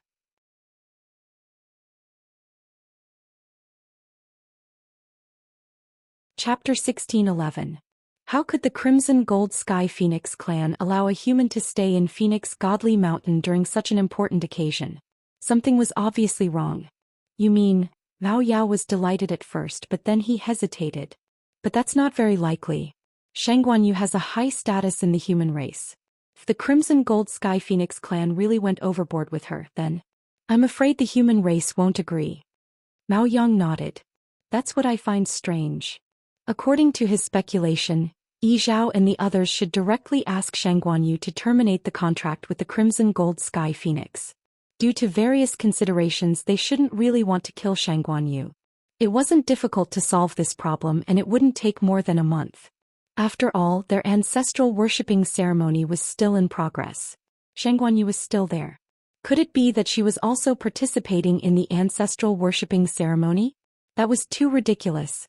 Shang Guanjing has been waiting outside Phoenix Godly Mountain. He didn't follow them in. Mao Yang lowered his eyes and pondered for a moment. Our people can't get too close. That's all we can find out. The two ancient divine beast clans had always been in a subtle competitive relationship. They paid special attention to each other's every move. However, there was also an unspoken rule between them. They would never step into each other's territory. Moreover, the Crimson Gold Sky Phoenix clan was holding their ancestral worshipping ceremony. Naturally, their people would be more careful. Therefore, this was the only information that could be found. If Shang Guanyu is still waiting, it means that nothing has happened to her. Mao Yao was frustrated. What are Yi Zhao and the others doing? No matter what they are planning, the dignity of the Crimson Gold Sky Phoenix clan cannot be challenged. This time, Shang Guanyu will definitely terminate the contract with the Crimson Gold Sky Phoenix. As for the legendary three-eyed eagle, I don't know what they will do with it. Speaking of this, Mao Yao's expression changed slightly and then he sneered. I almost forgot about it if clan leader didn't mention it. How proud was Yi Zhao? Their clansmen had formed a contract with a human, and they were even working together with a legendary three-eyed eagle. This was simply a great humiliation. In my opinion, he will definitely kill that legendary three-eyed eagle as well. Mao Yang nodded thoughtfully. If that's the case, that would be great. After that, our clan can find an opportunity to bring the corpse back. Only then could he regain the face that he had lost previously. Forget it, let's wait a little longer. Mao Yang shook his head. As long as there were no accidents, things would basically go according to their expectations. Rest well. With that, Mao Yang turned around intending to leave. Patriarch. Mao Yao quickly called out to him. Mao Yang stopped moving and turned his head around. What is it? Seeing his reaction, Mao Yao felt a little awkward. My body has almost recovered. I can handle the matters of the Thousand Peaks Summit. The so-called Thousand Summit was one of the grandest events of the Great Phoenix Dragon tribe. It was mainly to test the younger generation of the tribe and select a portion to enter the ancestral sacred ground for training. According to their results, they would also receive different cultivation resources. Those who could stand out would have the hope of inheriting the position of elder or even the position of patriarch. In the past, Mao Yao had always been in charge of this. Mao Yang's expression was a little strange. He smiled. Mao Ji and the others are handling the Thousand Peaks Summit, and they are basically done with the preparations. You don't have to worry. Just focus on recuperating. Mao Yao's heart sank, but he saw that Mao Yang had already turned around and left. Did he take away his authority? His eyes abruptly burst into a frenzied rage. It was filled with a deep hatred. If it wasn't for Shangguan Yu, how could all of this have happened? Mao Yang walked out of the cave and looked back. There was silence. With Mao Yao's temper, it was rare for him to be able to endure so much. Mao Yang's expression was indifferent. He didn't stay for long. His body moved and instantly disappeared. Phoenix Shrine. There was dead silence in the main hall. Chu Liwei could clearly hear the sound of her heart beating. She raised her head slightly and stared at the mural in front of her despite the shocking pressure. There seemed to be waves surging in her black eyes. In fact, the other party's words had already set off stormy waves in her heart. Dumpling sensed that the atmosphere was a little wrong and nervously hugged Chu Liue's leg. This made Chu Liue come back to her senses. She took a deep breath and paused for a moment before saying, "You know about this thing?" For some reason, her throat was a little dry and her voice sounded a little hoarse. "You don't have to be nervous. I'm not fighting with you for this thing." The other party smiled with a hint of regret. "With your status and strength, it's rare for you to be able to hide it until today." The voice and tone were very sincere, but Chu Liue's heart was still hanging. She didn't dare to let it go easily. She pursed her lips and gave a short answer. "Thank you for your praise, senior. This junior doesn't deserve it." She paused for a moment before answering the other party's previous question. "This junior's ability is not enough. It's already very difficult to keep this. I don't dare to hope to find the other. This is your luck. What's there to hope for? Besides, you're willing to exchange 2 lives for it. Quite brave." Chu Liue's hands slowly clenched and her whole body tensed up. She was just standing here, but the other party had already seen through her thoroughly. Any lies and cover-ups seemed particularly weak at this time. Since it has recognized you as its master, it's your mission to find the remaining parts. As the voice fell, a ball of reddish-gold flames suddenly flew out of the mural. It went straight for Chu Liue. Whoosh! The sound of something breaking through the air was heard. A golden light flashed in front of Chu Liue's eyes. At this moment she almost subconsciously wanted to retreat. However, at the same time, an ethereal voice sounded in her mind. She couldn't hear what the voice was saying, but she knew what it meant. Therefore she held her breath and ordered herself to stand still. The ball of flame flew in front of Chu Liue in an instant. It was only a distance of a fist. The blazing temperature almost made the strands of hair in front of Chu Liue's forehead burn. Her face was boiling hot, and her eyes reflected the resplendent flames. Suddenly there seemed to be an invisible hand that pulled Dumpling to the side. Dumpling struggled and refused to let go. Unfortunately, this little bit of strength was not enough in front of the ancestor. Boom! With a loud explosion, the ball of flame suddenly exploded. It turned into countless sparks and fell around Chu Liue's body. Those flames directly passed through her clothes in the blink of an eye and drilled into her body. The intense burning sensation instantly engulfed her entire body. Ugh! Chu Liue groaned and almost fainted from the intense and terrible pain. However, at the same time, a stream of light suddenly flashed in between her eyebrows. Mobile users, please browse and read. A better reading experience comes from Love Network.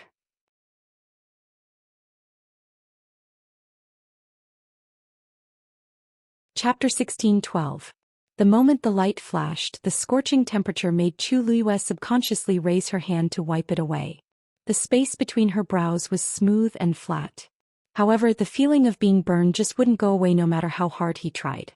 Chu Liyue's entire body was engulfed by the crazy pain, but it was nothing compared to the pain between her brows.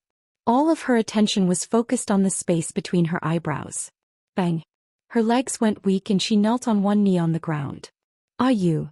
Dumpling shouted worriedly as tears welled up in her eyes. She waved her small hands and struggled with all her might to rush over. However, the ancestor's strength was too strong. He trapped her on the spot and she could only watch from afar. "Ah, you!"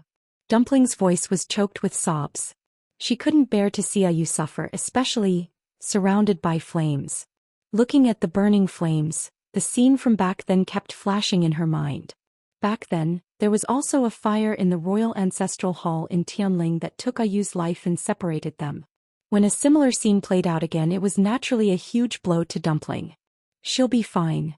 Looking at Dumpling's teary and sad appearance, the ancestor couldn't help but sigh. "If I kill her now, wouldn't I be killing you?" It wasn't easy for it to wait for such a dumpling, so it naturally couldn't bear to do that. Dumpling looked over in a daze. "Really? But Ayu looked like she was in pain." "Don't worry, why would I lie to you?"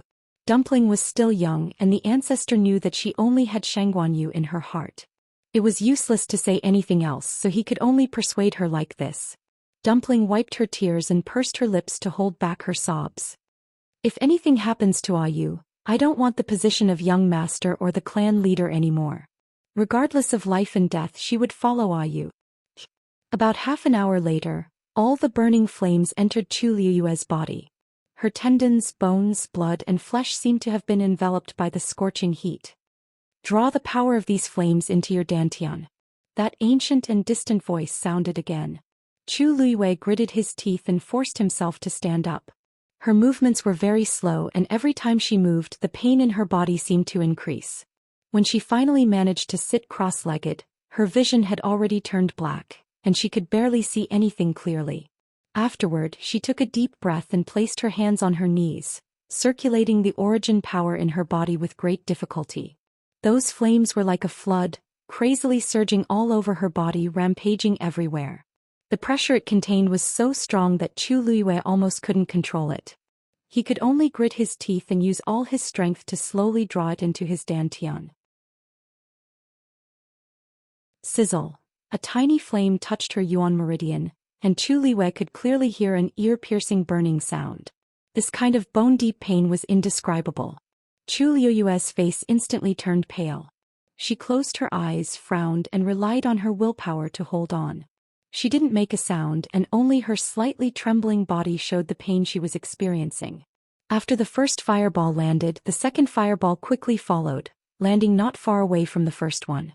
Chu Liyue's body suddenly trembled, and the smell of rust spread between her lips and teeth. Afterward, those flames scattered freely on Chu Liyue's yuan meridian, and the area between her eyebrows became even hotter.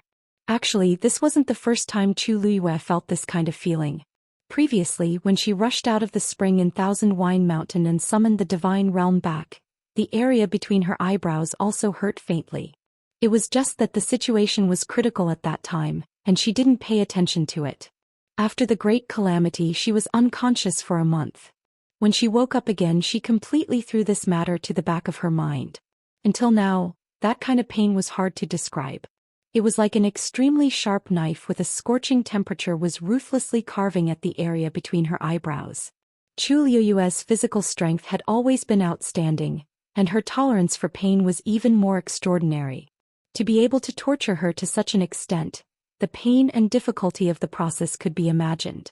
Dumpling watched from not far away and another string of tears fell. Poof! A slight cracking sound could be heard. It was a small hole that suddenly exploded on the back of Chu Liyue's hand.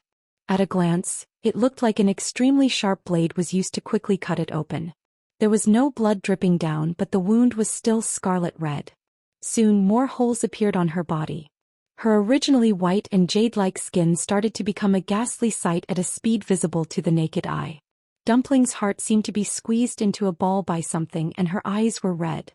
She almost didn't dare to look, but she also refused to look away. "Ah, you." Time passed by slowly. In the blink of an eye, it was evening again. The brilliant afterglow scattered, and the entire Phoenix shrine seemed to be plated with a layer of bright light. It's already been a day. Why hasn't Shangguan Yu come out yet? Elder Yi Shang didn't know how many times he had looked at the door, but he still didn't see any signs of it being opened. He walked to Yi Zhao's side worriedly. Clan leader. Yi Zhao shook his head. Everything that happens in the temple cannot be detected. I don't know the current situation either. How could he not want to know what it was like inside? Unfortunately, the ancestor had directly asked him to come out, and he didn't dare to disobey. Elder Yi Shang's lips moved. He wanted to say something, but in the end he didn't. Since the clan leader had said so, there was really no other way but to continue waiting. The fact that Shangguan Yu was allowed to enter was already shocking enough, and now she had stayed inside for so long. The longer this dragged on, the more uneasy it was. When Elder Yu returned, he saw that the plaza was strangely quiet. He subconsciously slowed down his footsteps. Clan leader. He already knew about what had happened. He only had time to return after settling the matters at Fenghuang Valley. Yi Zhao glanced at him. Is everything settled over there? Elder Yu smiled and nodded. Other than the few mountains nearby that were more severely damaged and took more time, the other areas are minor problems. After the ancestral worship ceremony, everyone's rest will not be affected. That's good. Only then did Elder Yi Zhao's expression soften slightly. Elder Yu glanced in the direction of the main hall. Seeing that they all had grave expressions, he smiled and said, "That's right. Clan leader, I don't think you need to worry. Shangguan Yu is quite capable and she has a contract with Dumpling. There shouldn't be any accidents. He will be out soon." Yi Zhao knew that he was comforting him out of goodwill and nodded. "I hope so." In the main hall, Chu Luiyue sat quietly. At this moment, there were many small wounds on her body and she was stained with blood. She looked very haggard. And in her body, the last spark had landed on her yuan meridian. There was a short silence. Bam. Following this soft sound, the sparks slowly formed into the shape of reddish gold feathers on Chu Luiyue's yuan meridian. Piece by piece, layer by layer. They completely covered her yuan meridian. Mobile users, please browse for a better reading experience from Love Network.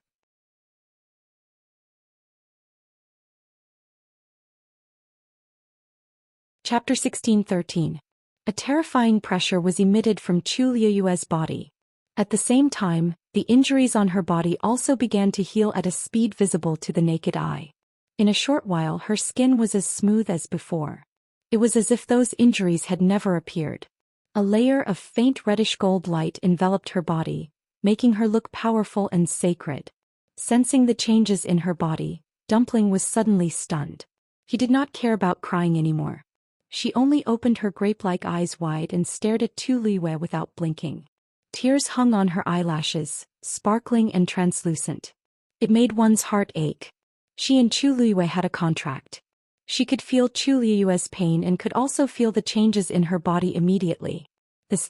Her aura seemed to have become stronger? No. To be precise, her yuan meridian had become stronger. That layer of power covered her yuan meridian, as if adding a layer of armor to her yuan meridian. The key was that this power came from the ancestor of the reddish gold celestial phoenix. Even Dumpling, who had the purest bloodline now, could not be compared to it. Immediately after, Dumpling suddenly felt that the power that was suppressing her suddenly disappeared. "Now, do you believe what I said just now?" The ancestor's smiling voice sounded. Dumpling was stunned for a while before slowly regaining her senses. A bright smile immediately blossomed on his chubby little face. "Ancestor is so good." As she spoke, she could not wait to take a step forward and quickly ran towards Chu Luiyue. Soon she rushed in front of Chu Luiyue. She finally stopped 3 steps away from Chu Luiyue. Because Chu Luiyue was still meditating and did not open her eyes. Although Dumpling wanted to immediately rush into her arms, she knew that the time was special now. Therefore she obediently stood in place and waited. She only blinked her big eyes and looked at Chu Luiyue from head to toe. The more she looked, the happier she became. Ayu's aura was indeed much stronger than before. Plus, this wasn't just a simple increase in strength. More importantly, it contained a shocking amount of pressure. Suddenly, Chu Luiyue's eyebrows twitched. The next moment she slowly opened her eyes. His eyes were like stars, bright and dazzling. A pure gold flame flashed through her eyes. Chu Luiyue stared fixedly at Dumpling. There seemed to be thousands of stars twinkling in his eyes. She raised her hand. Dumpling's lotus leaf dress suddenly moved without any wind.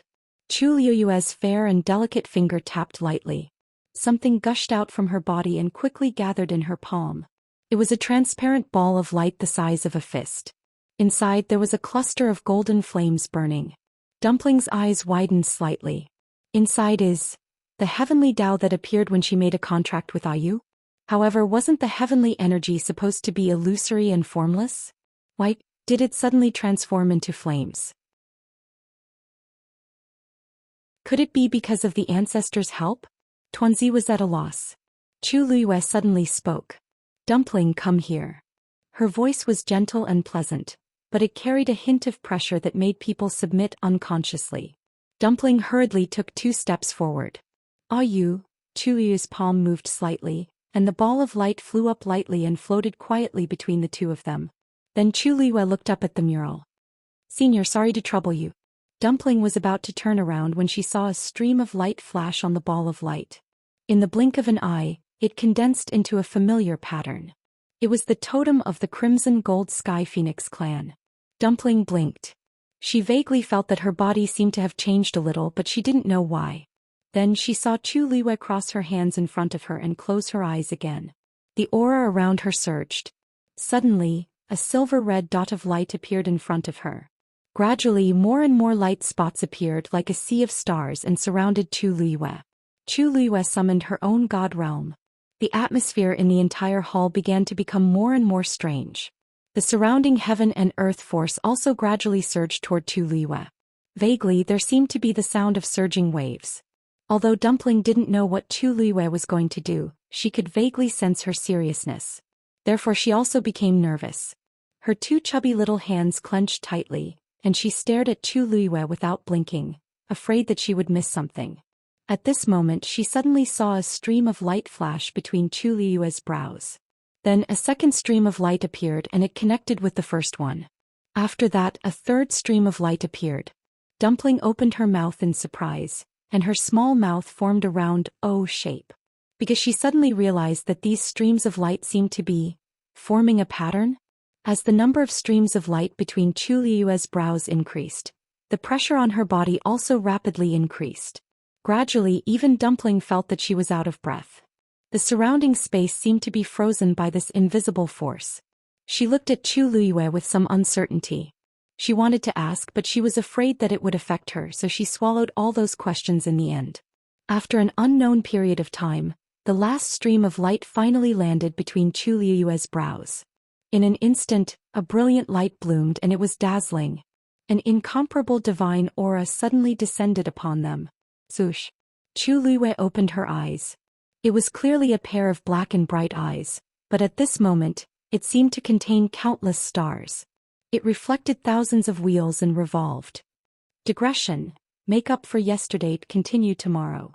Mobile users, please browse and read for a better reading experience from Love Network.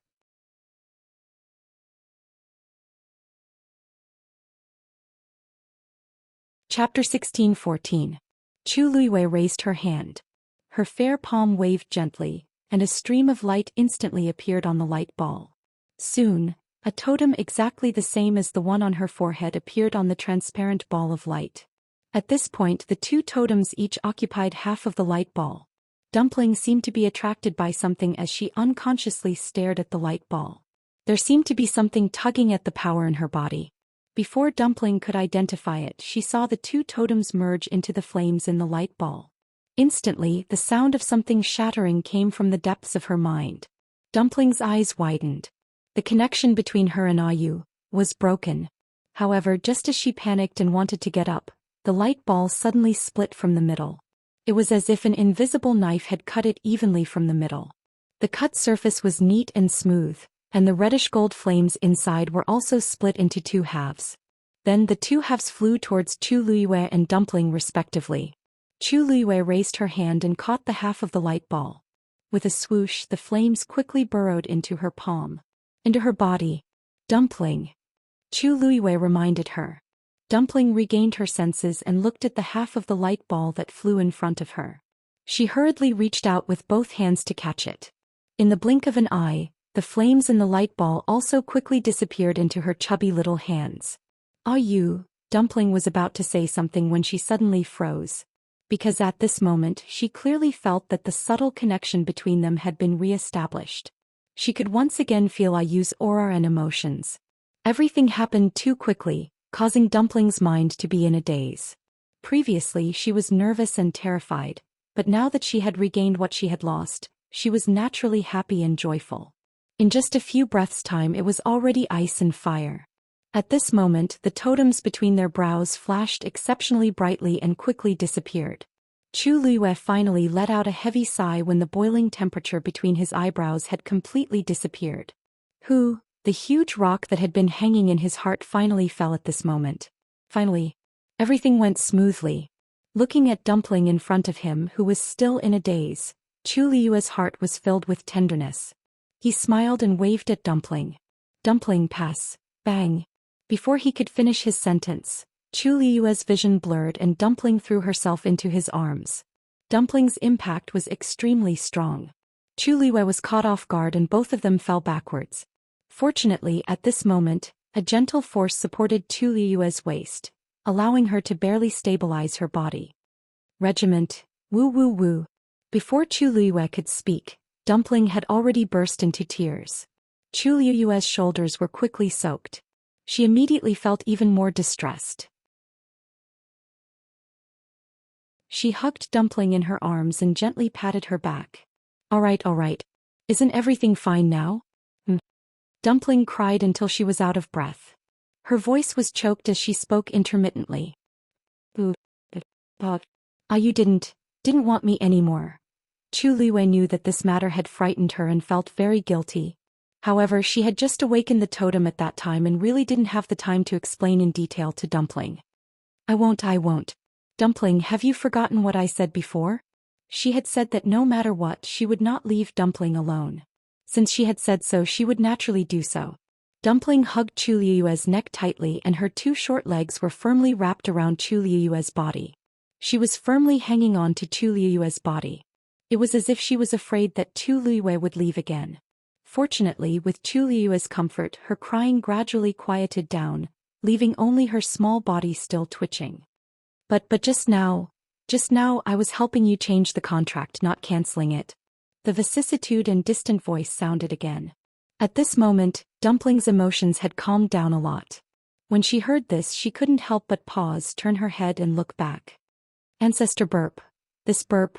What burp? What does this burp mean? Burp." As she spoke, she was still burping. At this moment, she really looked very pathetic. Her pair of clear and beautiful big eyes were red. Her small and sharp nose was also red. Her chubby little face was full of tears. The ancestor sighed helplessly. Just now, the moment the contract was broken, Tuanzi cried like this. If the contract between her and Shangguanyu was cancelled completely, no one knew what she would do. Fortunately, Yi Zhao and the rest didn't do anything rash. Otherwise, you and Shangguanyu signed a master-servant contract previously. When she heard this, Dumpling's face was filled with confusion. That's right, what else could it be? Wasn't there only one contract between magical beasts and humans? Why did they suddenly say that it was a master-servant contract? The ancestor seemed to have seen through her confusion and continued to explain. Actually, there are two types of contracts in this world. One is the master-servant contract, which is also the most common contract in the mainland. The other is the life-binding contract. The difference between a master-servant contract and a magical beast is that the relationship between them is equal. Once a master-servant contract is signed, the life of the magical beast is closely linked to its master. If the master dies, the magical beast will die. However, a contract with the same name does not have this restriction. However, this is not the most important feature of a life-binding contract. After a life-binding contract is signed, the human and the magical beast breathe together and share the same fate. If one of them dies, as long as the other is still alive, it will preserve the other's life. If there is a chance, it can even bring the other party back to life. The ancestor's voice reverberated throughout the hall. However, Tuanzi was already stunned. A life-binding contract? Although she had never heard of it before, from the ancestor's words, it seemed very powerful. Just now, I forcefully changed your master-servant contract to a contract with the same name. Although there is still a contract between the two of you, it will not be the same as before.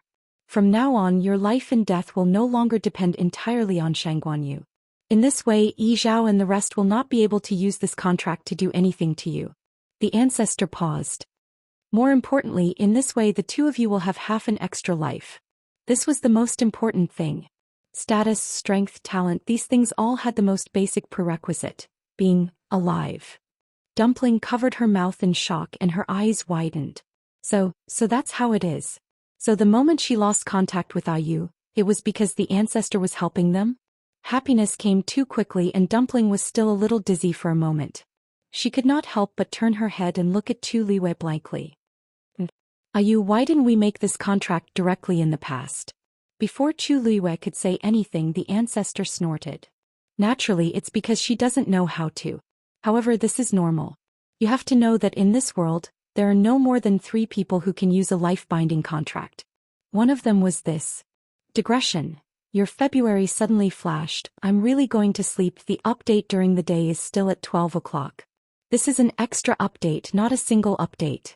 Moi *3. Epsilon *. Mobile users, please browse for a better reading experience from the Love Network.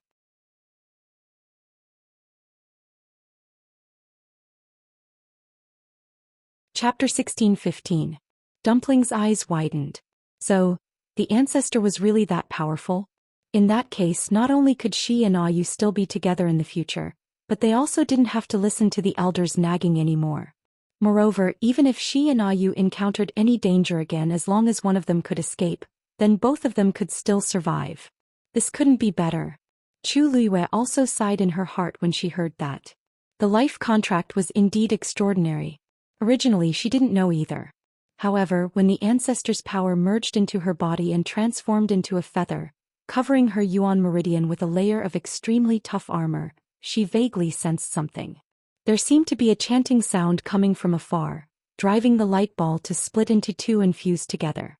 Although the process was rather difficult, it was worth it. She stood up with Dumpling in her arms and bowed deeply to the crimson gold heavenly phoenix on the mural. I will never forget Senior's great kindness. Dumpling's watery eyes turned and she hurriedly shouted. Thank you, Ancestor. I knew Ancestor was the best to Dumpling. Although her voice was still a little hoarse, it was soft and cute. The ancestor snorted. Now you have a sweet mouth. You're not angry anymore? You're not making a fuss anymore? Dumpling's little face blushed and a big smile bloomed on her face. Ancestor is magnanimous and magnanimous. Why would you bicker with a child like me? Besides, you dote on me the most, don't you? Otherwise, she wouldn't have been able to summon the ancestor's soul, and she wouldn't have been able to become the young master and enter this place, right? The ancestor couldn't help but laugh. You know how to talk. I wonder who you learned it from. There was no anger in his voice, only affection. Of course, he doted on Dumpling. Otherwise, he wouldn't be willing to spend so much effort to help her change the contract. Shangguanyu, I still have a few words to say to you. Chu Liuyue's expression was firm. Senior, please speak your mind. The hall fell into silence. After a long while, the ancestor said, Dumpling is the young mistress of our clan and the future successor of the clan leader. Now that she's still young, I'll have to trouble you to take care of her in many areas. The corners of Chu Liuyue's lips curved up slightly. Senior, you're being too polite. Even if the other party did not say these things, she would never let Dumpling suffer any grievances. You're willing to go to my clan alone for Dumpling. Of course I can trust you. The voice hesitated for a moment. If you go and look for the remaining ones, I'm afraid it will be very dangerous. Today I will change the contract between the two of you. This is the last thing I can do to help you. Chu Liuyue's heart skipped a beat, then he nodded solemnly. Junior understands Senior's intentions. The voice laughed and sighed softly. That thing's willingness to recognize you as its master has already proven a lot. You guys go ahead. I'm a little tired and want to rest. Towards the end, his voice was indeed tinged with a bit of exhaustion and gradually became softer. Chu Liuyue pursed her lips and put Dumpling down. She bowed respectfully. Senior, take care. Dumpling also bowed and said in a crisp voice. Goodbye, Ancestor. Dumpling will miss ancestor every day. A low and distant chuckle could be heard, and then it gradually disappeared. After a while, Chu Luiyue held Dumpling's hand. Dumpling, let's go. Creak. The door of the Phoenix Shrine finally opened. Everyone who was waiting outside the main hall was invigorated when they heard the sound. They looked in the direction of the door. As the heavy and solemn door slowly opened, two figures, one tall and one short, appeared in front of everyone. They were Shangguanyu and Dumpling, who had been in there for a few days. They're finally out. This thought flashed through countless people's minds. Yizhao took the lead and walked forward. His gaze fell on Dumpling first. Seeing Dumpling's red eyes and the tear stains on her fair and tender little round face, Yizhao's heart clenched. Dumpling, what's wrong with you? Why was she crying when worshipping the ancestors? He almost immediately frowned and looked at Chu Luiyue. Sensing his strict and scrutinizing gaze, Chu Luiyue didn't know whether to laugh or cry. She and Dumpling came out directly after bidding farewell to the ancestors. Dumpling had just finished crying and looked extremely pitiful. It was no wonder that Yizhao would suspect her when he saw her. Clan leader, I'm fine. Dumpling held Chu Luiyue's hand tightly. Knowing that the clan leader had misunderstood, she hurriedly explained. Yizhao, on the other hand, was still skeptical. Dumpling, this is the Phoenix Shrine, and you're the young master of the Crimson Gold Sky Phoenix clan. If you're really bullied, you must tell us, okay? I'm really fine. Dumpling mumbled.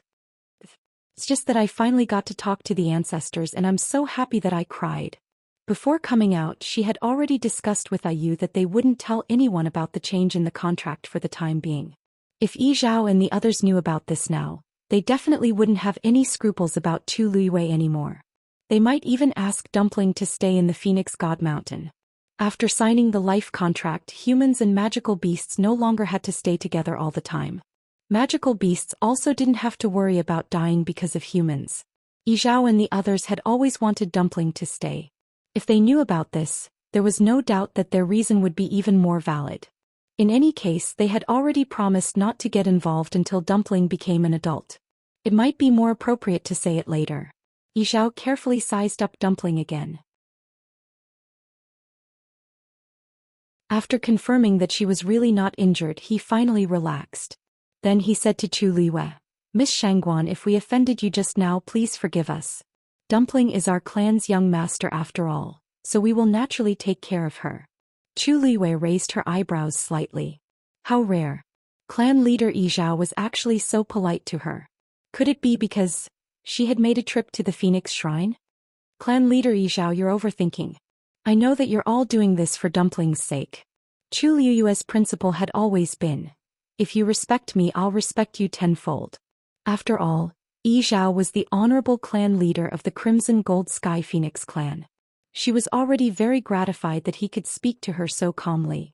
In any case, it was much better than the beginning. Seeing Chu Luiyue's smile, Yizhao's impression of her improved a little. It seemed like she really didn't take these things to heart. Although Shangguanyu looked young, she knew her limits. She knew when to fight and when to give in. No wonder she was so famous among the humans. Yizhao paused for a moment before asking, did everything go smoothly during the ancestral worship? As soon as he said this, everyone pricked up their ears. This was actually what they wanted to know the most. It was normal for Dumpling to worship her ancestors. The key was, what did Shangguanyu do when she went in? What the hell is going on inside? Amidst the silence, Chu Luiyue smiled brightly. Of course. Senior is very nice. I feel very close to you. Mobile users, please browse and read. A better reading experience comes from the Love Network.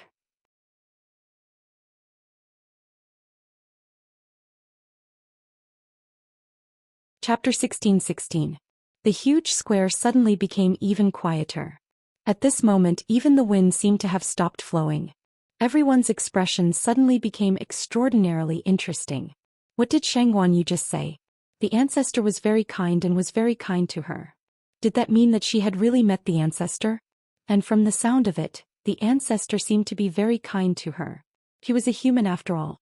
After a short period of dead silence, the square was finally in an uproar. She really met the ancestor. I've attended the ancestral worship hall twice, but I haven't seen him. I'm jealous. I've attended it 5 times but I haven't seen him either, right? Other than the clan leader and elders, everyone else has been treated the same no matter how many times they've been here. If you want to talk to the ancestor, you'll have to become an elder first. Oh right, the young lord can do it too. The prerequisite is that you have to have the ability to do so. Obviously, no one present had the ability to do so. After all, the position of the young lord already belonged to the little person standing above. Damn it.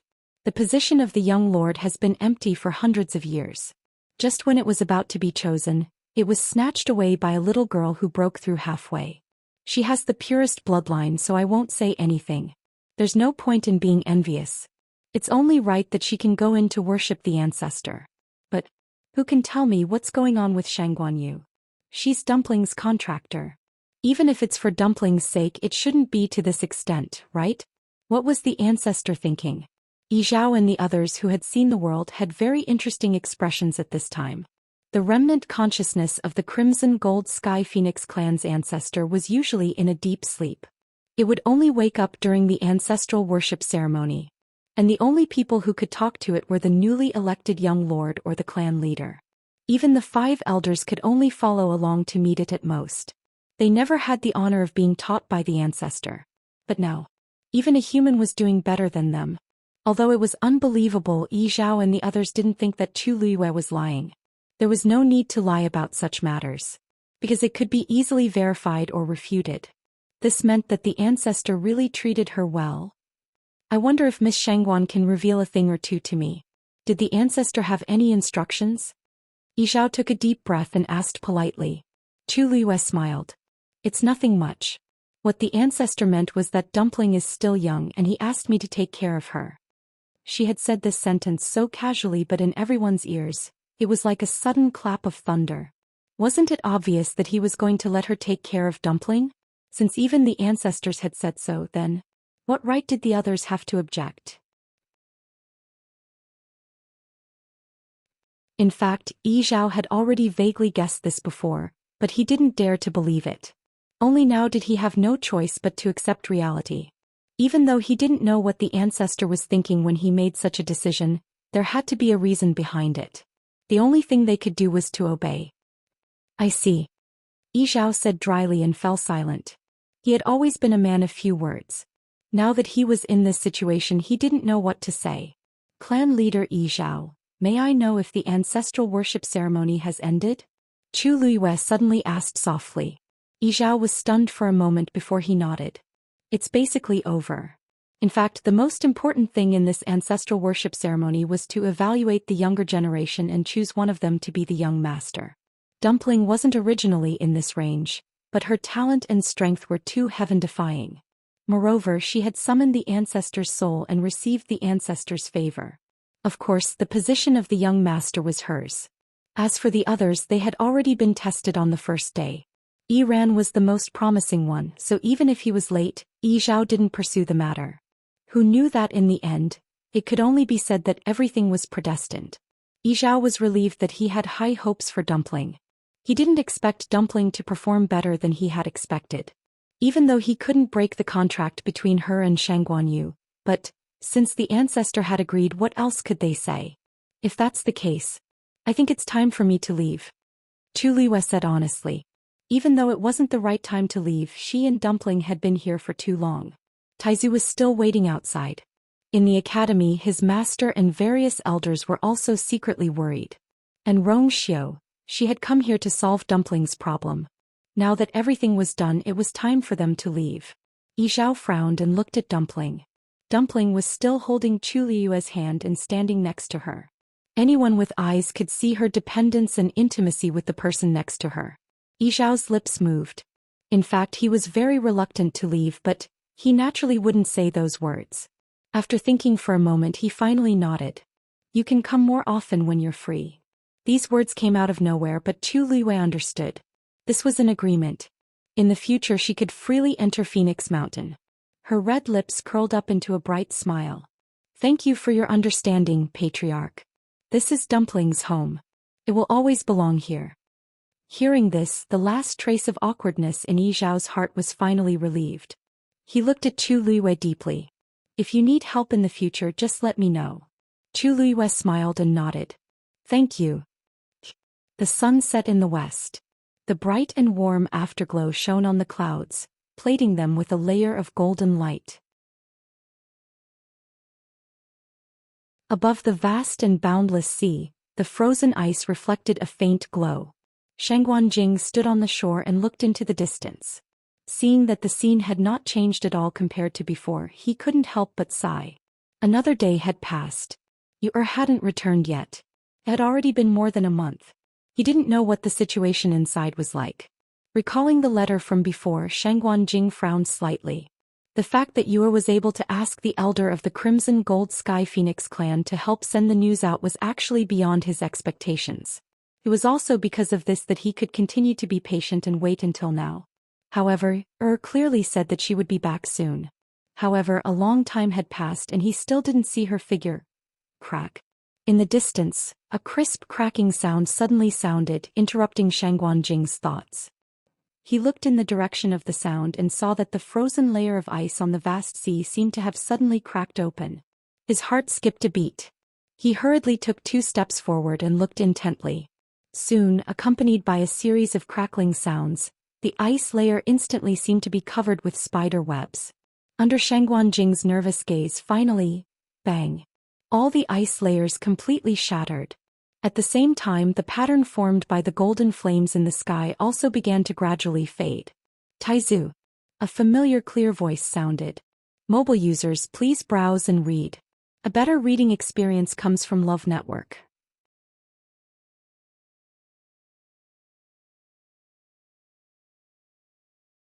Chapter 16-17. Shangguanjing suddenly looked up. A slender and exquisite figure suddenly appeared out of nowhere. Her figure was light as she walked over on the waves. The shattered floating ice reflected brilliant light and landed around her, as if she was enveloped in a layer of holy light. She was powerful and noble, almost making one unable to look straight at her. Shangguanjing was surprised and delighted. However, he saw a small figure following beside Chu Luiyue. It was a girl who looked to be no more than 3 or 4 years old. Her eyes were exquisite and cute. Her hair was tied up in 2 buns with a red string. They chased after golden bells and swayed with the wind, jingling. The wind blew over and swept up her shiny pure gold lotus leaf dress. It swayed and was very moving. Shangguanjing was a little confused. This is beautiful and cute, but why did you bring a child with her when she made a trip there? Just as he was filled with doubts, Chu Luiyue had already pulled Dumpling over the waves and landed a few steps in front of Shangguanjing. Only then did Shangguanjing come back to his senses and hurriedly go forward. How are you? Why did you go for so long? Are you injured? Were you bullied over there? Chu Luiyue didn't know whether to laugh or cry at the series of questions. Taizu, which one do you want me to talk about first? Only then did Shangguanjing realize that he had lost his composure and hurriedly coughed. Tell me slowly, tell me slowly. Chu Luiyue knew that he was like this because he was too nervous about her. Her heart warmed as she said with a smile, "Don't worry, I'm not injured. Aren't I standing here perfectly fine? Besides, I didn't suffer any grievances inside. They were quite polite to me." Of course, that was after she threatened them with death. However, there was no need to tell Taizu about this in detail. In short, most of the time in Phoenix Mountain, the other party's attitude towards her was still all right. Shangguanjing didn't quite believe it. He grabbed her wrist and looked her up and down carefully. After confirming that she was really fine, he finally believed her. But at the same time, this made him even more confused. The Crimson Gold Sky Phoenix clan's letter was very impolite. It was clear that it was aimed at you. She went, would they really not bully her? Chu Luiyue smiled. Taizu, don't worry. All the troubles and problems had been smoothly resolved. From now on, you don't have to worry anymore. Really? Shangguanjing found it unbelievable, but looking at Chu Luiyue's appearance, it did not seem like he was lying. What exactly happened in the past month? He was momentarily at a loss for words, not knowing where to begin. He turned his gaze and saw the little girl by the side. At this moment, the little girl was tightly holding onto one of Chu Luiyue's hands. She looked up at him with her round, white and tender little face and her big, grape-like eyes. Shangguanjing's heart jumped. Why does this feel so familiar? Dumpling, greet him. Chu Liwei touched Dumpling's head and said gently. Dumpling obediently took a step forward. A big smile bloomed on her face as she called out crisply. Hello, Grandpa Taizu. Shangguanjing was instantly shocked and looked at Chu Liwei with his mouth agape. This is, Dumpling. Isn't this the name of the crimson gold sky phoenix that you, contracted? You guessed right. Dumpling has transformed into a human. Chu Liwei explained with a smile. Moreover, she is now the young master of the Crimson Gold Sky Phoenix clan. Shangguanjing sucked in a cold breath. What exactly did this girl do when she went to the Phoenix God Mountain? Digression. Continue at 6 o'clock. Mobile users, please browse and read. A better reading experience comes from the Love Network.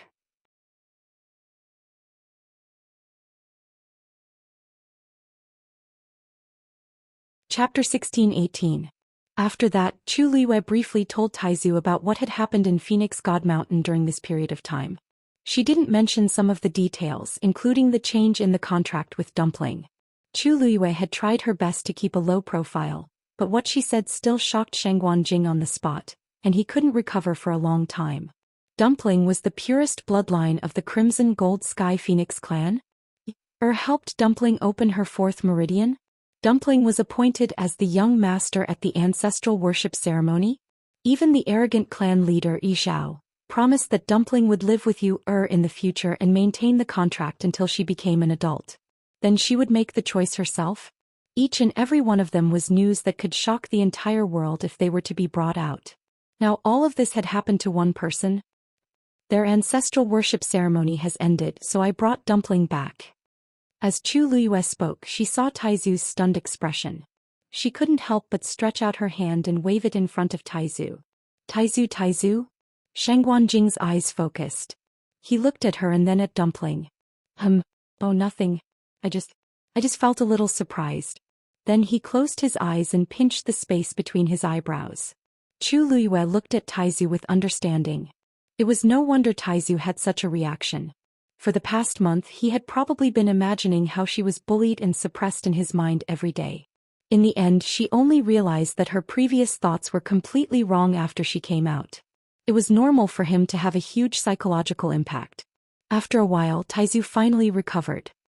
He opened his eyes and looked at Dumpling with a complicated gaze. So, you brought the young master of the Crimson Gold Sky Phoenix clan with you just like that? Dumpling pulled Chu Liwei's hand and looked at her uneasily. Could it be that Taizu found it too troublesome to bring her along? That's right, a lot of things had happened in the Phoenix God Mountain. If it wasn't for her, you wouldn't have had to go through all that.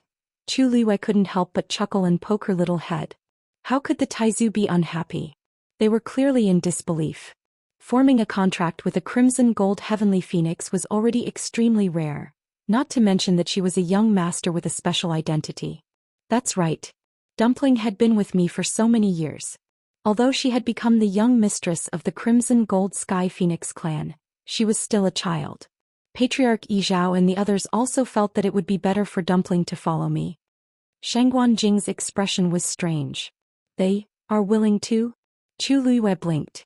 She didn't know about other people, but clan leader Yizhao couldn't bear to part with her. But so what?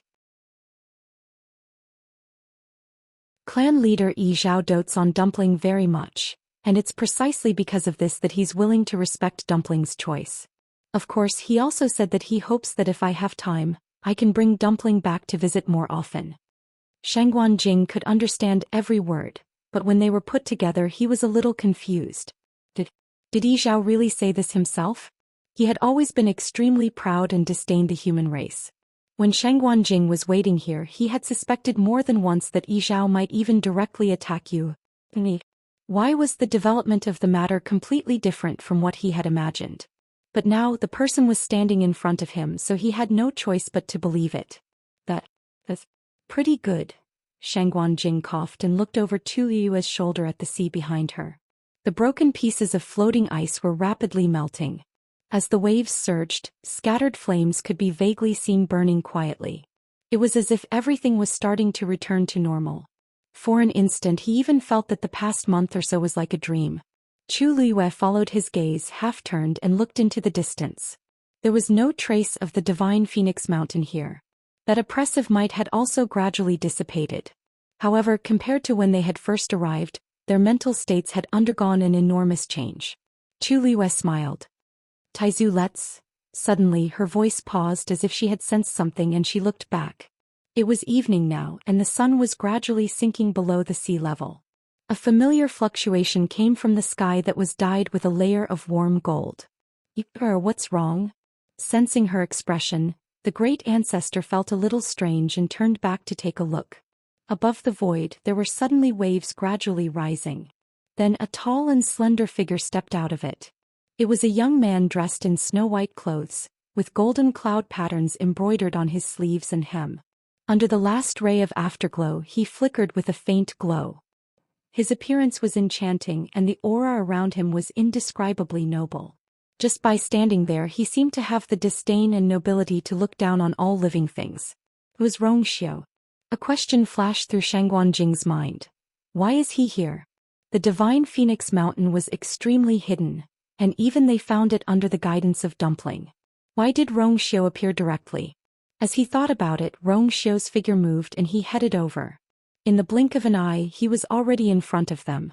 His eyes fell on Chu Liwei first. The two of them met eyes. This moment was more than 1,000 words. Then he bowed to Shangguanjing first. Greetings, Senior Shangguan. Shangguanjing helped him up and then asked. Rongxiu, why are you here all of a sudden? Rongxiu's thin scarlet lips curved slightly, and the surrounding scenery instantly faded. I'm here to take you and your back to the Yuntian Tower. Shangguanjing paused. No, I mean, have you been here before? No. Rongxiu was very quick-witted. How could he not guess Shangguanjing's doubts? He explained, I can come here because of the interspatial ring on your finger. Shangguanjing suddenly understood. Yes, that was the most precious treasure of the Yuntian Tower. As the Holy Sun, Rongxiu could naturally sense the aura on it and find this place. Thinking about it, there were indeed several times before when Yue was in danger. Rongxiu could always appear in time. It was just that this place had changed to the divine Phoenix Mountain. How's the situation of Patriarch Bailey Jun? Chu Liwei stepped forward and asked. Rongxiu's smile deepened. Don't worry, it's basically solved. It's just that it will take some time for Patriarch to wake up. Chu Liwei finally felt relieved, but then she was a little surprised. We're not going back to the academy? Master and the others should still be waiting. As if he knew what she was thinking, Rongxiu nodded gently. I've already sent a message to the academy, telling them that I will personally come to take you back to the Yuntian Tower. Chu Liwei was stunned. There was nothing wrong with going back to the Yuntian Tower, but why are you in such a hurry all of a sudden? Rongxiu paused and there seemed to be flowing light in his deep phoenix eyes. Because I've been waiting for too long. Digression, I have to deal with some matters. I'll be off at 6:30 p.m. You can get a better reading experience from the Love Network.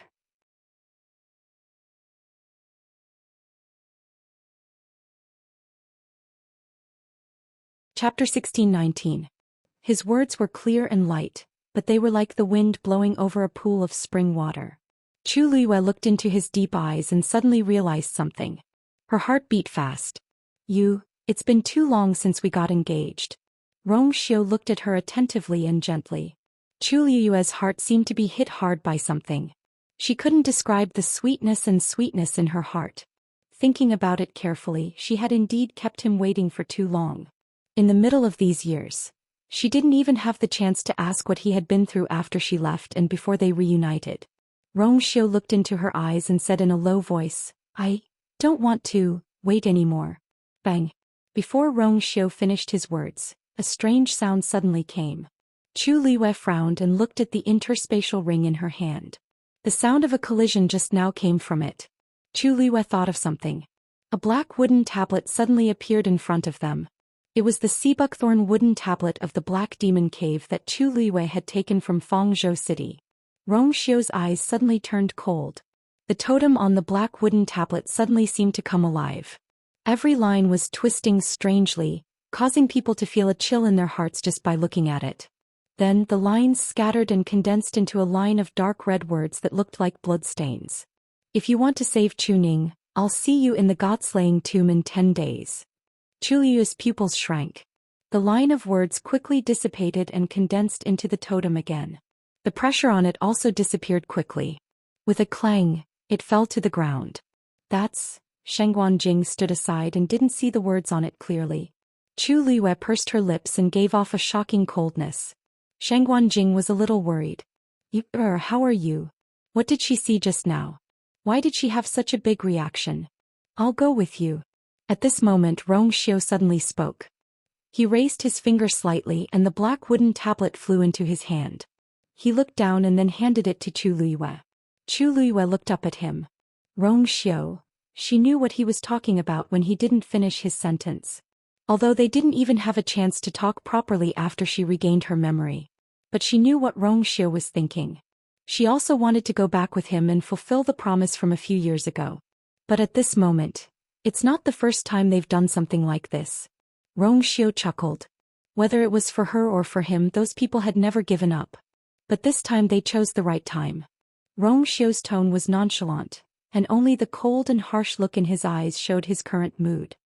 Shli, this is good. Lord Chuning is in danger. You can't be at ease. Rong Xiu held her hand. We haven't had the time to inform Tianling. I think it's a little rushed. Chu Liyue glanced at him and then lowered her eyes. Rong Xiu had always done things properly. He had even informed the academy. How could he forget his father and the others? Now he said this just to make her feel less uncomfortable. She held her breath and put the wooden tablet back into the universe ring. Then she looked up again. Rong Xiu's rough fingers gently rubbed the back of her hand. I'll go with you. His voice was as low and gentle as ever. Chu Liyue's red lips moved slightly. In the end she nodded.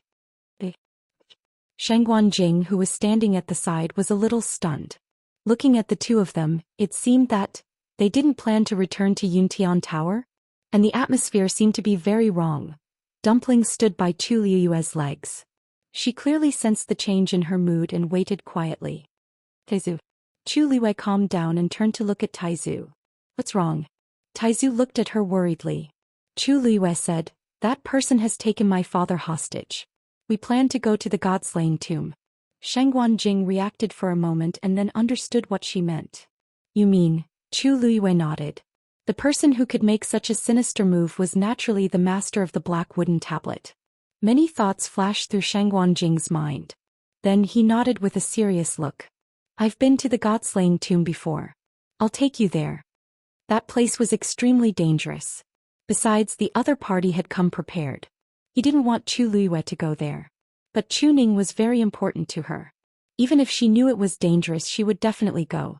Instead of dissuading her, it was better to go with her. Now Yu'er's strength had improved a lot. And with him and Rong Xiu there, she should be much safer. Chu Liyue was a little surprised. You've been to that place? Why didn't you mention it before? Even when she heard that Jun Jiuqing had exiled Chuning in the god-slaying tomb, Taizu didn't mention it.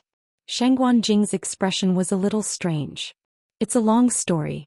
Let's go first. Hearing Taizu's words, Chu Liyue also nodded.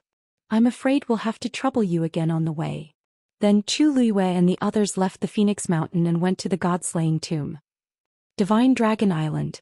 Hearing the news from his subordinate Mao Yang, who had always been expressionless, showed a rare look of shock on his face.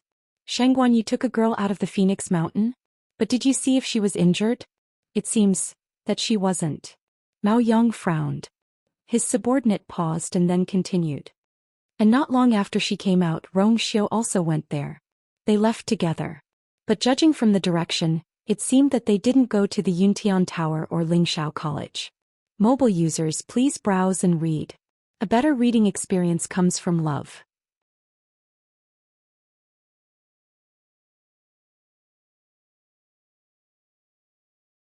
Chapter 16:20.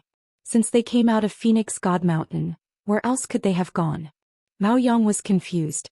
Although Shengguan Yu was Shengguan Jing's descendant, Shengguan Jing had fought alone in the Divine Ruins world back then and did not establish his own force. The place that Shengguan Jing was most familiar with was probably the northern region of the primordial world. However, it was obviously impossible for them to go there now. Rong Xiao and Shangguan Jing were extremely vigilant. Our people didn't dare to get too close and then we lost them. The subordinate wiped the sweat on his forehead and said carefully. It's all because of our incompetence. Please punish us, clan leader. Mao Yang shook his head. If we lost them, just let them retreat first. When it's a little later, we'll go out and ask around to see where they went. In addition, the most important thing was to find out what had happened to Shangguan Yu in the Phoenix God Mountain for more than a month. According to his understanding of Yi Zhao, it was unlikely that he would let a human who had contracted with the Crimson Gold Sky Phoenix clan leave safely. Moreover, they had held the ancestral worship ceremony in the middle.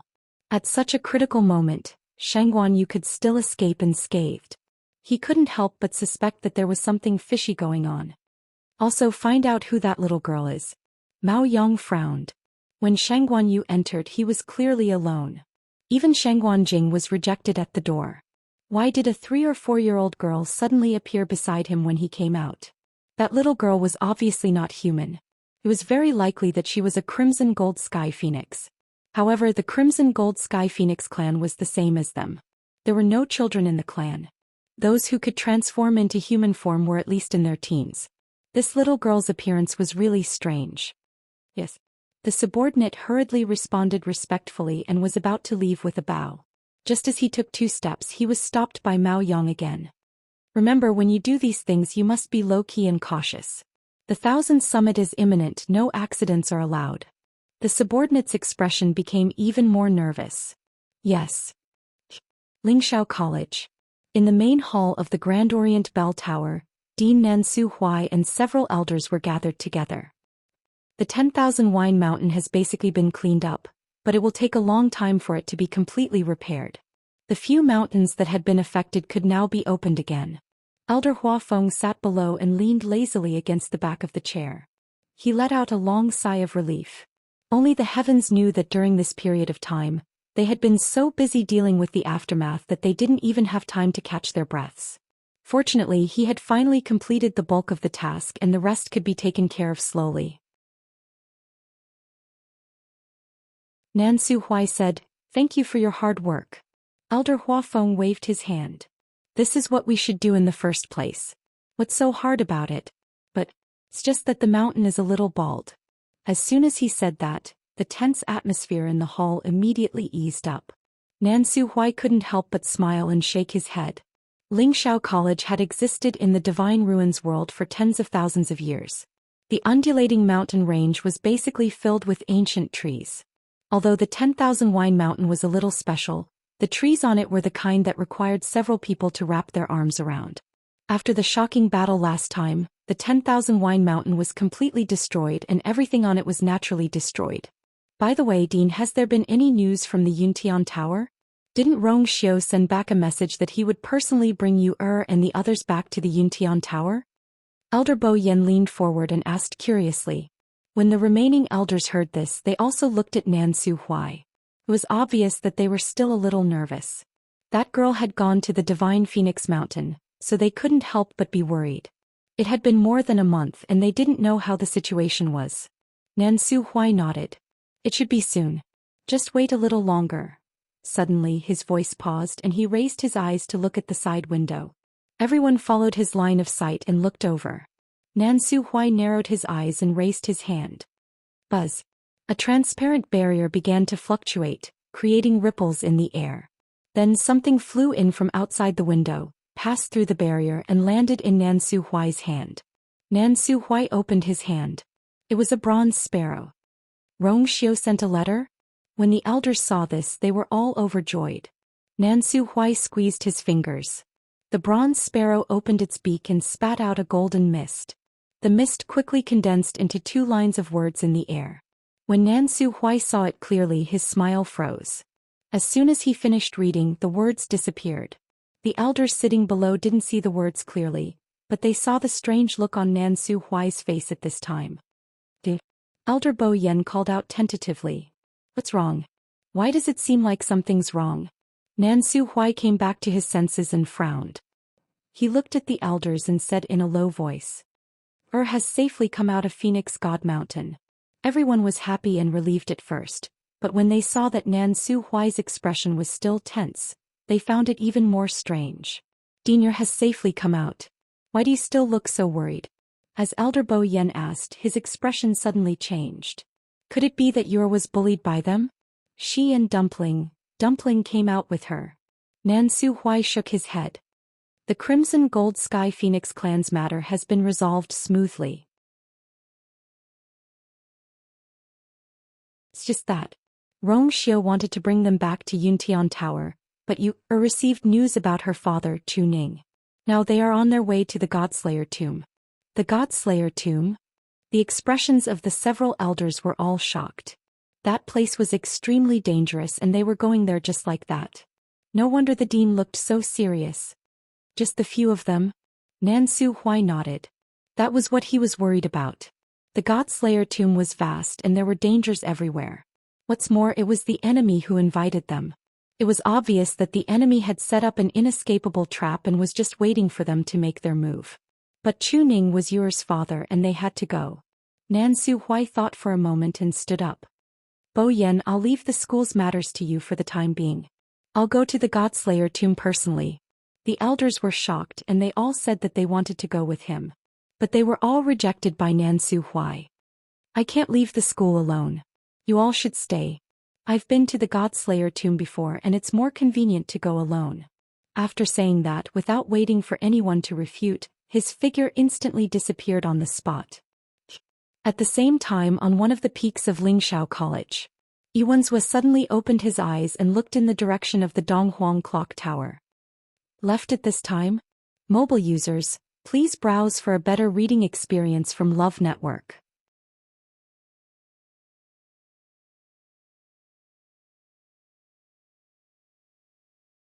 Chapter 1621. Lingshao College had just gone through a calamity, so there was no reason for Nan Su Huai to leave at this time. Something must have happened. However, he didn't know if it was a good thing or a bad thing. Yiwenzhua narrowed his eyes and pondered for a moment before he got up and headed to the side hall. Jiuqing.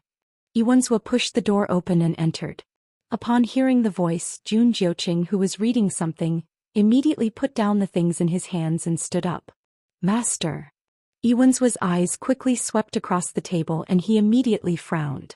Reading the letter from Baiming Dynasty again? Jun Jiuqing nodded. Father said, now that you're in the Divine Ruins world, you should focus more on this side. Yiwenzhua interrupted him. There's no need to pay too much attention to Baiming Dynasty. Don't forget which family's blood flows in your veins. When he said the last half of his sentence, Yiwenzhua's eyes were staring straight at Jun Jiuqing, carrying an indescribable pressure. Jun Jiuqing paused for a moment and the corner of his lips seemed to twitch. You're right, Master. Jiuqing will follow your teachings seriously in the future. Yiwenzhua nodded in satisfaction. It wasn't easy for him to raise Jun Jiuqing, so he didn't want him to waste his time and energy on unimportant things. Yiwenzhua pressed one hand on the table and tapped it with his fingers. Nan Su Huai left the school just now. A look of surprise appeared in Jun Jiuqing's eyes. At this time, I don't know what he's doing. However, I can probably guess a little. Yiwenzhua sneered. The fact that he left Lingshao College at this time means that the matter is more important to him. It's very likely that it has something to do with Shanghai Yu. A dark light flashed in Jun Jiuqing's eyes and disappeared in an instant. She should still be at Phoenix God Mountain. If the dean goes now, it means that she must have left Phoenix God Mountain. Yiwenzhua suddenly stopped what he was doing as countless guesses flashed through his mind. Did something happen to the Shangguan Yu? Yiwenzhua muttered. Jun Jiuqing lowered his eyes and asked after a moment. Now that the dean has left, what does Master plan to do next? Yiwenzhua's heart was filled with anxiety. This time, Nan Su Huai finally came back, but before they could confront him he ran away again. After pondering for a moment his expression finally settled. I'll go after him. You just wait at the academy. Jun Jiuqing raised his eyebrows slightly, adding a touch of wickedness to his already coquettish appearance.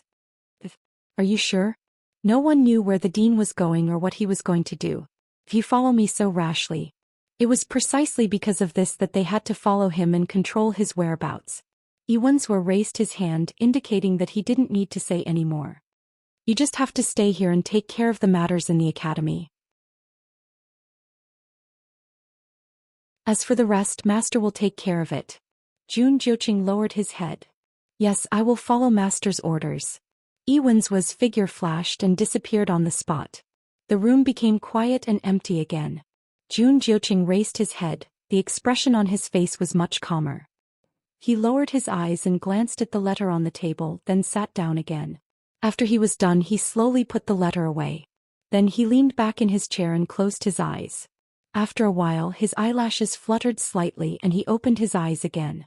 But at this time, his eyes were filled with a biting, cold, murderous intent. Annihilated again. What are you doing? Digression. The famished February tossed out a small piece of supper and turned over to sleep. Mobile users, please browse for a better reading experience from Love Network.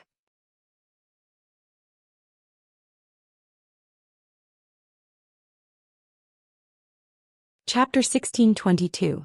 Send another one. Jun Jiuqing shouted in a deep voice. The room fell silent again.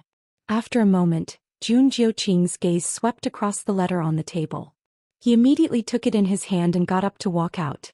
Before he reached the door, the void in front of him rippled. In the next second, he raised his hand and waved. A black spatial crack appeared. His expression was cold as he stepped into it. The wind lifted the corner of his clothes and he disappeared in an instant. Phoenix God Mountain was very far away from the God-slaying mound. There was no teleportation formation between the two places. Fortunately, Tu Luiwei and the rest were not weak. If they traveled at full speed, they would not be too slow. In addition, Shangguanjing had been to the God-slaying mound before, so they avoided many detours along the way. After traveling for a day and a night, they came to an undulating mountain range. Finally, they decided to rest for a while. Night fell and the full moon hung high in the sky.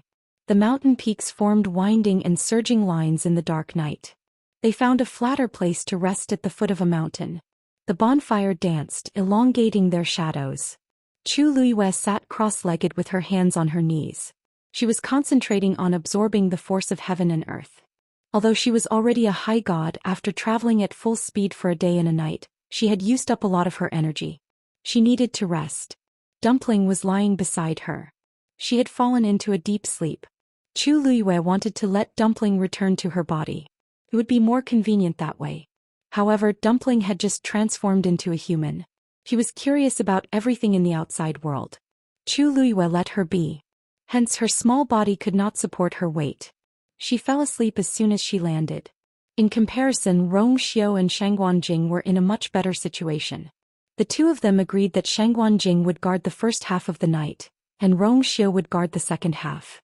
However, Rong Xiu did not go to rest. Instead, he took out a fist-sized round stone and polished it. The stone was black. Under the light of the bonfire, it did not have any luster. It seemed to have swallowed all the light around it. However, it vaguely gave off a sharp and cold aura.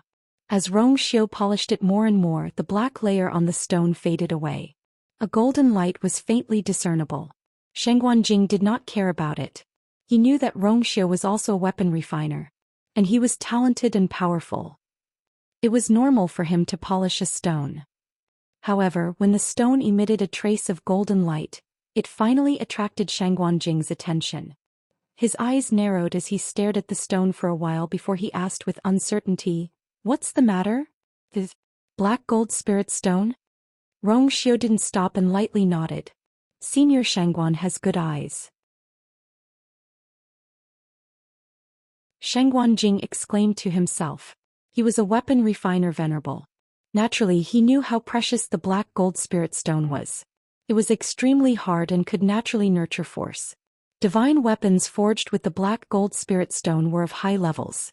The level of a divine weapon was not only determined by the weapon refiner's standard. It was also closely related to the quality of the materials used. Some things could only be forged into high-grade divine weapons at best. This was because the Tianlei power of a king divine weapon was not something it could withstand. Meanwhile, some of them had great potential and could even be used as emperor artifacts or martial highness artifacts. The reason why the black gold spirit stone was so precious was that it could withstand the Tianlei power of a venerable divine weapon. In other words, the success rate of using it to forge a venerable divine weapon was higher. Therefore, it was very famous among weapon refiners. However, the production of the black gold spirit stone was very low. It was also very difficult to find. Therefore it was considered a treasure among treasures. Even a famous weapon refiner venerable like Shangguanjing had only heard of it in rumors. He had never seen it before. The Yuntian Tower was indeed rich. They could even take out such a thing. Shangguanjing decided to watch the Rongxiu forge. The more he watched, the more surprised he was. This was because he realized that the Rongxiu's talent and strength in weapon refinement had actually exceeded his previous expectations. Judging from the way the Rongxiu polished the black gold spirit stone, he was skilled and nimble. He could even be considered to be a master. Even compared to Shangguanjing, he wasn't much weaker. Shangguanjing touched his chin. He raised his eyelids slightly and glanced at the Rongxiu. The young man's handsome and devilish face was as clear as jade under the illumination of the fire. He was incomparably noble. Speaking of which, he only knew that the Rongxiu was the number 1 in Lingxiao College's weapon refinement ranking. However, he had never seen the Rongxiu forge with his own eyes. Now that he saw it, it was indeed quite amazing. Polishing the black gold spirit stone seemed simple, but the requirements were extremely strict. To be able to reach the level of the Rongxiu, experience alone was definitely not enough. More importantly, one had to rely on talent. Shangguanjing had always been very proud in this aspect. However, when he saw the Rongxiu's actions, he vaguely felt that the Rongxiu's talent seemed to be slightly better than his. At the very least, when he was at the same age as the Rongxiu, he definitely could not do this. Shangguanjing rarely admired anyone in terms of weapon refinement. Otherwise, he would not have been able to establish the record of defeating several weapon refinement venerables without being defeated. However, when he looked at the Rongxiu at this moment, he praised from the bottom of his heart. He was indeed a rare weapon refinement genius. However, the strange thing was that in the world of God's ruins, most of the rumors about the Rongxiu said that he was decisive and ruthless. In Lingxiao College, the fact that he occupied the top of the Azure Cloud Roll of Honor made everyone know that he was extremely talented and had extremely strong combat strength. However, it did not seem to be too exaggerated. Logically speaking, with the talent that the Rongxiu actually possessed, his reputation as a weapon refinement master was definitely much greater than now. However, it seemed that no one had specially mentioned it before. Shangguanjing frowned. Could it be that the Rongxiu was deliberately hiding it? Clang. A crisp sound of collision suddenly sounded, interrupting Shangguanjing's thoughts. He looked over and saw that the Rongxiu had already finished polishing the black gold spirit stone. The originally pitch-black round stone now shone with a golden light. The layer of black on the surface had been completely polished, revealing a layer of gold. It was clear and lustrous, but it looked extremely tough. Upon closer inspection, one could vaguely see a black pattern on the surface. Those lines flowed and changed into some kind of pattern from time to time, with an indescribable strange beauty. The Rongxiu took out a sharp silver carving knife and began to carve on it. Shangguanjing could not help but ask, "Rongxiu, what kind of yuan instrument are you going to forge?" The Rongxiu paused and the corners of his lips curled up slightly. "The pure gold armor that you wore previously shattered, so I thought of forging a better one for her." Mobile users, please browse and read. A better reading experience comes from the Love Network.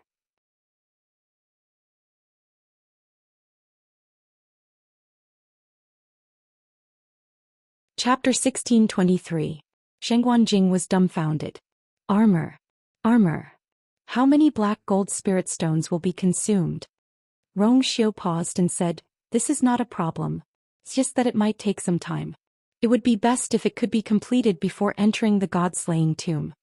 Shangguanjing was so shocked that he couldn't speak. This, not. Question. Such a small piece was a rare treasure that was hard to come by in the world. He originally thought that Rongxiu was going to forge it into a short sword or something else, but he never expected that he was actually going to forge a set of armor for you. Some time ago, when Chu Luiyue went through the disaster in the Wine Mountain, the pure gold sacred armor on her body was indeed completely destroyed.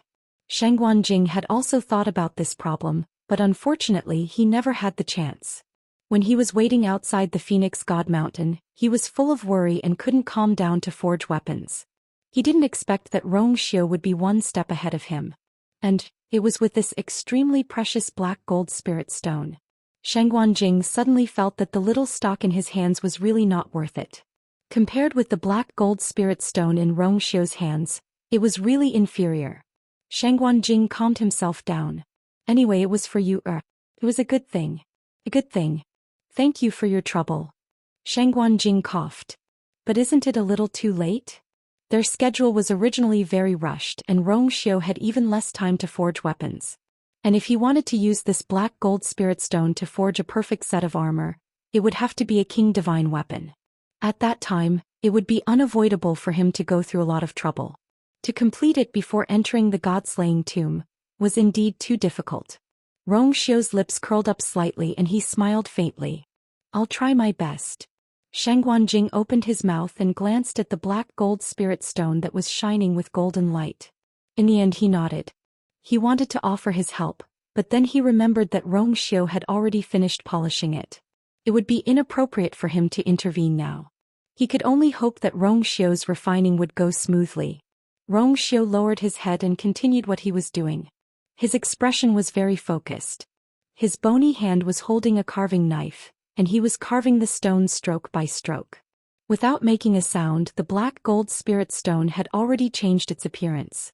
As Shangguan Jing watched from the side, a thought suddenly popped into his mind. Why does Xiao look so familiar? It was as if he had seen it somewhere before. However, this thought only lingered in Shangguan Jing's mind for a moment before he quickly suppressed it. Perhaps he was thinking too much. The night passed quickly. When the first ray of sunlight shone down, Xiao stopped what he was doing. He raised his gaze slightly, glanced at Chu Liyue and put away the item in his hand. At this moment, Chu Liyue finally opened her eyes and slowly exhaled a mouthful of turbid air. After a night of rest, her physical and mental strength had basically recovered. The fatigue on her body was swept away and even her eyes were brighter. She stretched lazily and a few crackling sounds came from her body. Dumpling, who was beside her, heard the noise and also turned over. She rubbed her eyes and subconsciously leaned toward Chu Liyue. "Ah, you," she mumbled as if she was still half asleep. She opened her arms and was about to hug Chu Liyue's neck. However, just as she was about to pounce into Chu Liyue's arms, she suddenly felt a chill at the back of her head. Dumpling's body stiffened. She subconsciously turned her neck and looked to the side. The honorable saint was smiling warmly like a spring breeze. Dumpling suddenly woke up. She abruptly stopped in her tracks and quickly retracted her small arm. Chu Liyue was waiting to hug her when she suddenly saw Dumpling stop and retract her arms. "Dumpling?" Chu Liyue was a little puzzled. There was something wrong with this child. "Ah, you, Dumpling is so tired. Dumpling, can you go back today?" Dumpling shouted a string of words like a cannon. Chu Liyue was stunned. Of course. Before she finished speaking, Dumpling's figure had already flashed and disappeared on the spot. The next moment she returned to Chu Liyue's body. Phew! Dumpling let out a long breath. That was close. Chu Liyue was speechless. Why is she in such a hurry? Is she tired out from yesterday? Are you feeling better? Xiao walked up and asked gently. Chu Liyue looked up and nodded with a smile. She didn't know if it was because Taizu and Xiao were both here, but she had a good night's rest. Good. Xiao raised his eyebrows slightly. Let's continue. Shangguan Jing buried the bonfire and raised his voice. Chu Liyue nodded. The group continued on their way, heading toward the god-slaying mound. Red Moon Desert. The scorching sun hung in the sky and heat waves were rolling. At first glance it seemed that even the air was distorted. Only the lake in the middle of the desert had a hint of coolness. A gentle breeze blew, causing circles of ripples. A figure suddenly appeared beside the lake. Purple hair, purple eyes and a long robe. It was Dugumabao. He stood by the lake and glanced at the sky. After sensing that there were no changes, he retracted his gaze. Looking at the calm lake, he narrowed his eyes and waved his sleeves. The water in the lake automatically parted to two sides. Dugumabao's figure flashed and quickly disappeared under the lake. Not long after, the surface of the lake returned to its usual tranquil state as if nothing had happened. Dugumabao walked to the dungeon under the lake. In the dim and cramped space, there was still a faint smell of blood. A few black chains wrapped around two figures. They were Diwu Zhangzi and Lan Shao. When the two saw Dugu Maobao's figure suddenly appear, they were delighted. Zhou Xian smiled. Big Bao, you're back. But soon his smile froze on his face. You're injured. Dugu Maobao's expression was indifferent. Just a small injury. Lan Xiao stared at him for a while and suddenly sneered. Tisty. Big Bao, do you really think that you can hide some things from us just because you've reconstructed your divine body? Dugu Maobao was about to speak when blood flowed out from the corner of his mouth. His body suddenly fell backward. Bang! He fell heavily to the ground. Big Bao! Zhou Xian exclaimed. Lan Zhao's expression also changed. The chains clanked as they were dragged by the two of them. Fortunately, Dugu Maobao didn't faint and stood up. I'm fine. You call this fine? Zhou Xian's tone, which was always gentle, also became stern. Dugu Maobao wiped the blood from the corner of his mouth. His face was much paler than before. He closed his eyes and said word by word, "That person is about to wake up." The surroundings suddenly became silent. Digression. 6 o'clock in the afternoon. Mobile users, please browse and read. A better reading experience comes from Love Network.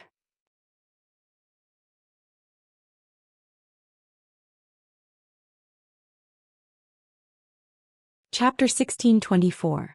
As expected, Lan Zhao's lips curled up and a mocking smile appeared on his beautiful face. If not, Lingxiao College wouldn't have caused such a huge commotion. When they found out that something had happened, they already had this guess. In the end, it was really, "You fought with him?" Zhou Xian asked anxiously. Dugu Maobao paused. "Not really. After the sky shuttle array was destroyed, you repaired it. After that, I came back immediately. This injury was left behind because he didn't defend himself against the counterattack of the other party's power. Fortunately, it wasn't life-threatening." Zhou Xian and Lan Xiao were both shocked. "Sky shuttle array? You asked that girl to repair it?" As Lan Xiao spoke, he suddenly thought of something and his eyes widened slightly.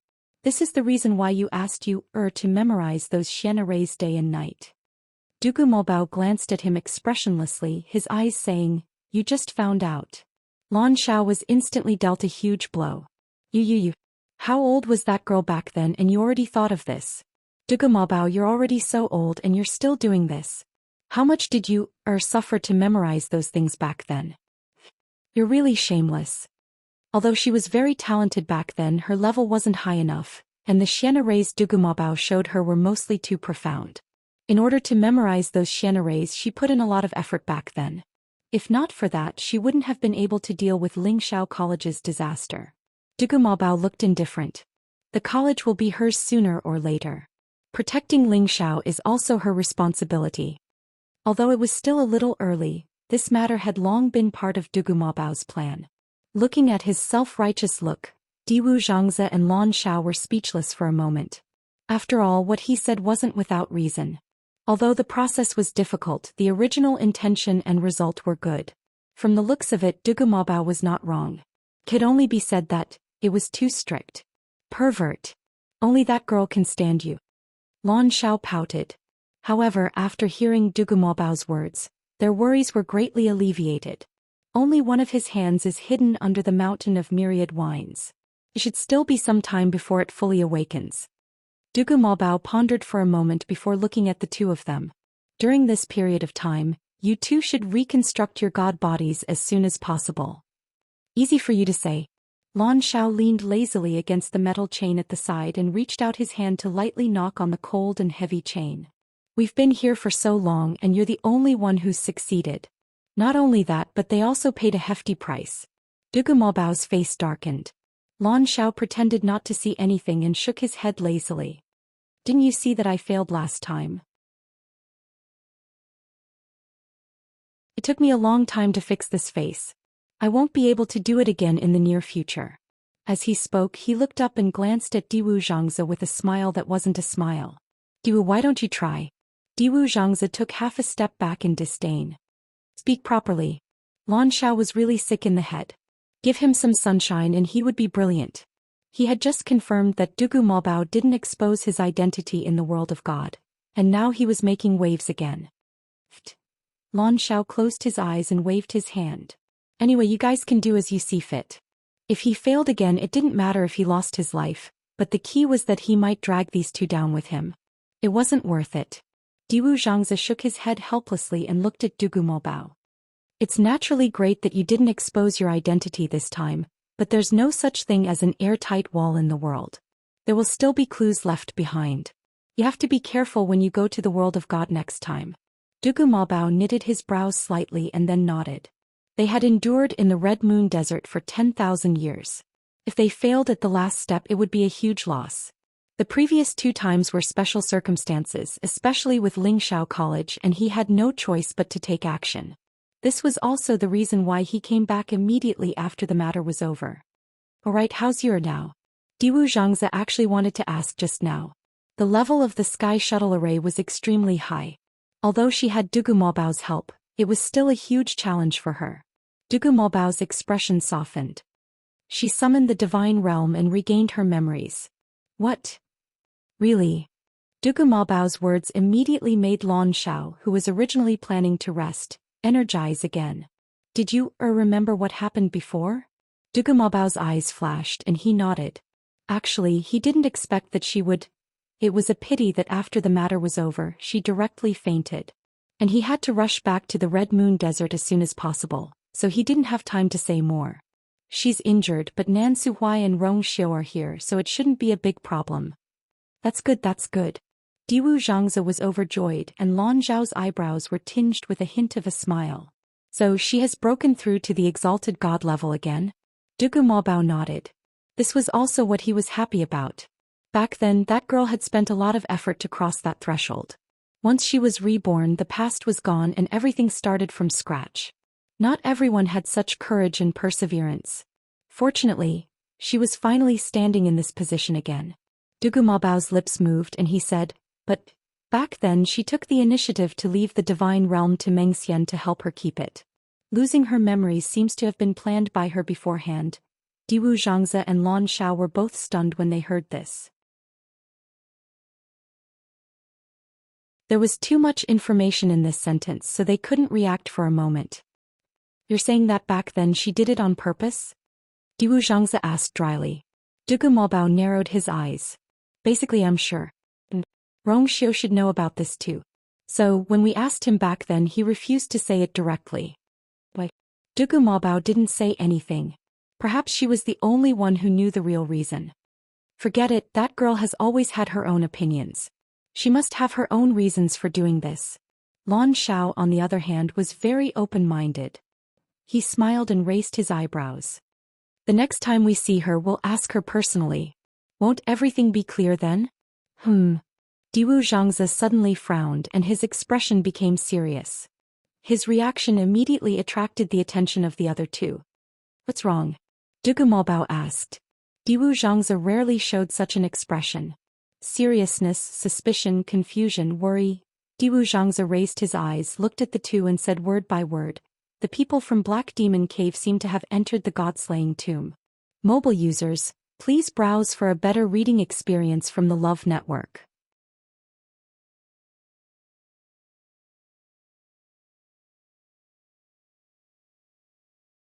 Chapter 1625. What are they doing there? Lan Xiao frowned. Haven't they stopped for the past few years? Why are they causing trouble again?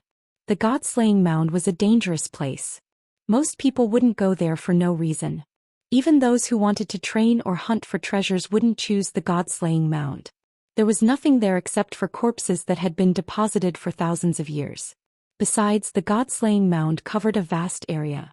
Once one went in, it would be difficult to come out. Just how bored were the people of the Black Demon Cave to go there? Dugu Mobao's eyebrows twitched. Can you find out how many of them went? Diwu Zhangzi closed his eyes. A strange totem was faintly discernible between his eyebrows. After a while he opened his eyes and shook his head. This aura is concealed very well. I can only temporarily determine that the people of the Black Demon Cave have gone to the god-slaying mound, but I can't guess anything else. If I were in the Divine Ruins world, I might be able to see more clearly. Unfortunately, he had been trapped here for tens of thousands of years and couldn't reconstruct his divine body. Naturally, he couldn't go. Those people have never had good intentions. As Lan Xiao said that, he suddenly laughed. However, after so many years, You can still detect their aura immediately. That's not bad. Diwu Zhangzi snorted. No matter what, they had to kneel and salute me when they saw me back then. Although I've already cut off contact with them, it's always better to know your enemy. Dugu Mulbao pondered for a moment and said, "This is strange. Let's not make any moves for now and see what they're planning to do." Diwu Zhangzi nodded in agreement. "You and Lan Xiao can recuperate during this time. Leave the rest to me for now." 7 days passed in the blink of an eye. Chu Luiwei and the others were getting closer and closer to the god-slaying mound. In the evening they arrived in front of a forest that stretched endlessly. The strange thing was that the trees in the forest were all black with red leaves that weren't dense. The leaf was about the size of a palm. It was extremely thin and had a serrated edge. At first glance they looked like red flying daggers. Shangguanjing looked ahead with a solemn gaze and said in a deep voice, "This is the Scarlet Soul Forest. Once we pass through here we will reach the god-slaying mound." Hearing his serious tone, Chu Luiwei felt a chill in his heart. This place should be dealt with carefully. She tilted her head and looked ahead. Under the gradually darkening sky, the trees in the Scarlet Soul Forest were like bony hands covered in blood, gently swaying in the wind. A faint smell of blood permeated the air. Chu Luiwei couldn't help but frown. "It's poisonous. This Scarlet Soul Forest will emit poisonous gas from dusk to dawn. Therefore the best time to travel was at noon. Let's find a place to rest first and move out tomorrow," Shangguanjing explained. Chu Luiwei nodded and looked at Rongxiu. Then they followed Shangguanjing and stepped back. Outside the Scarlet Soul Forest, rocks were piled up. They found a relatively flat place surrounded by a few huge rocks and sat down. After Chu Luiwei sat down cross-legged, she quickly closed her eyes and continued to cultivate. After a few days of training, she wouldn't be as tired as the first day after running for a day. Therefore, other than recovering her strength, she used most of her time and energy to study Xian formations and prescriptions. Needless to say, she had already tried to repair the Sky Shuttle array with Debao's power. Now she had basically mastered the Xian formations that she had learned from him. In the past, those Xian formations were quite difficult for her. Even if she memorized them, she might not understand them completely. If he wanted to use it, it would be even more difficult. But after going through the Sky Shuttle array, it was much easier for her to look at them now. In addition, she was also reading and studying the doctor's book of medicine that Elder Wanzheng had left for her. In addition to the prescriptions that she recalled, there were many things that she needed to understand. After Chu Luiwei was completely immersed in her cultivation, Rongxiu took out a brand new ink gold spirit stone and started to polish it. In fact, this was already the 8th ink gold spirit stone that Rongxiu had taken out. He polished one every day, starting at night and ending at dawn. He could always polish the ink gold spirit stone perfectly within this period of time. Shangguanjing was still secretly amazed at the beginning, but he gradually got used to it. In these few days he understood two things. Firstly, Rongxiu's family background is really rich. Second, Rongxiu's talent and ability in refining weapons was indeed far beyond his imagination. After struggling for a while, Shangguanjing also got over it. Indeed, only such a man was worthy of his After looking for a while, Shangguanjing suddenly thought of something and asked, "Rongxiu, we are going to pass through the Scarlet Soul Forest tomorrow. Is your armor too late?" Rongxiu stopped what he was doing and looked up. Shangguanjing hurriedly said, "Don't get me wrong. I'm not rushing you. I know that your efficiency is already very high. It's just that these days you haven't slept or rested. I'm worried that you've exhausted too much energy. The Scarlet Soul Forest and the God-Slaying Tomb are both extremely dangerous places. You have to be 120% alert to deal with them. Why don't you take a rest today?" He had been to this place before and knew how difficult it was to deal with. He was really worried that it would be more dangerous for Rongxiu to go in his current state. Rongxiu's lips curved up and he smiled. "Thank you for your kindness, Senior Shangguan. Besides, this armor is about to be completed. I'd better finish it directly." "It's about to be completed?" Shangguanjing looked surprised. Rongxiu nodded. "When this piece is polished, it's basically completed." Shangguanjing was stunned for a while. Rongxiu said before that he wanted to create an armor that was more powerful than the pure gold sacred armor. Then it had to be a king artifact, right? But why did Rong Xiu say it so easily? A little later, I may have to trouble you to help take care of you. Rong Xiu raised his chin. I'll go over there and finish the last part. Triggering Tianlei would definitely cause a big commotion. He didn't want to disturb her. Shang Guanjing nodded hesitantly. Rong Xiu's expression was way too calm, so he couldn't even say anything that worried him. This man always seemed to be calm.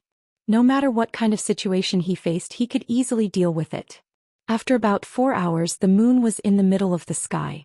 Rong Xiu picked up the polished black gold spirit stone in his hand and stood up. He was about to walk forward when a young woman's voice suddenly came from not far away. This is the Scarlet Soul Forest?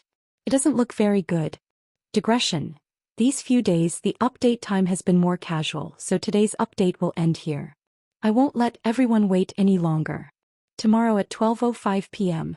Mobile users, please browse and read. A better reading experience comes from the Love Network.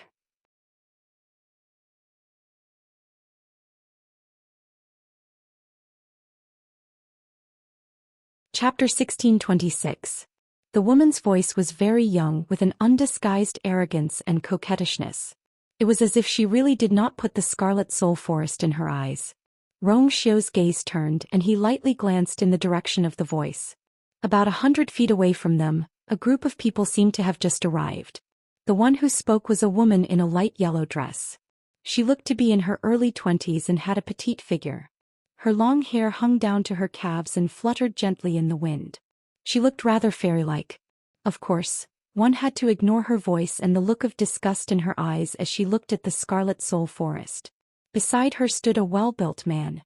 He looked to be in his late 20s with sword-like eyebrows and starry eyes.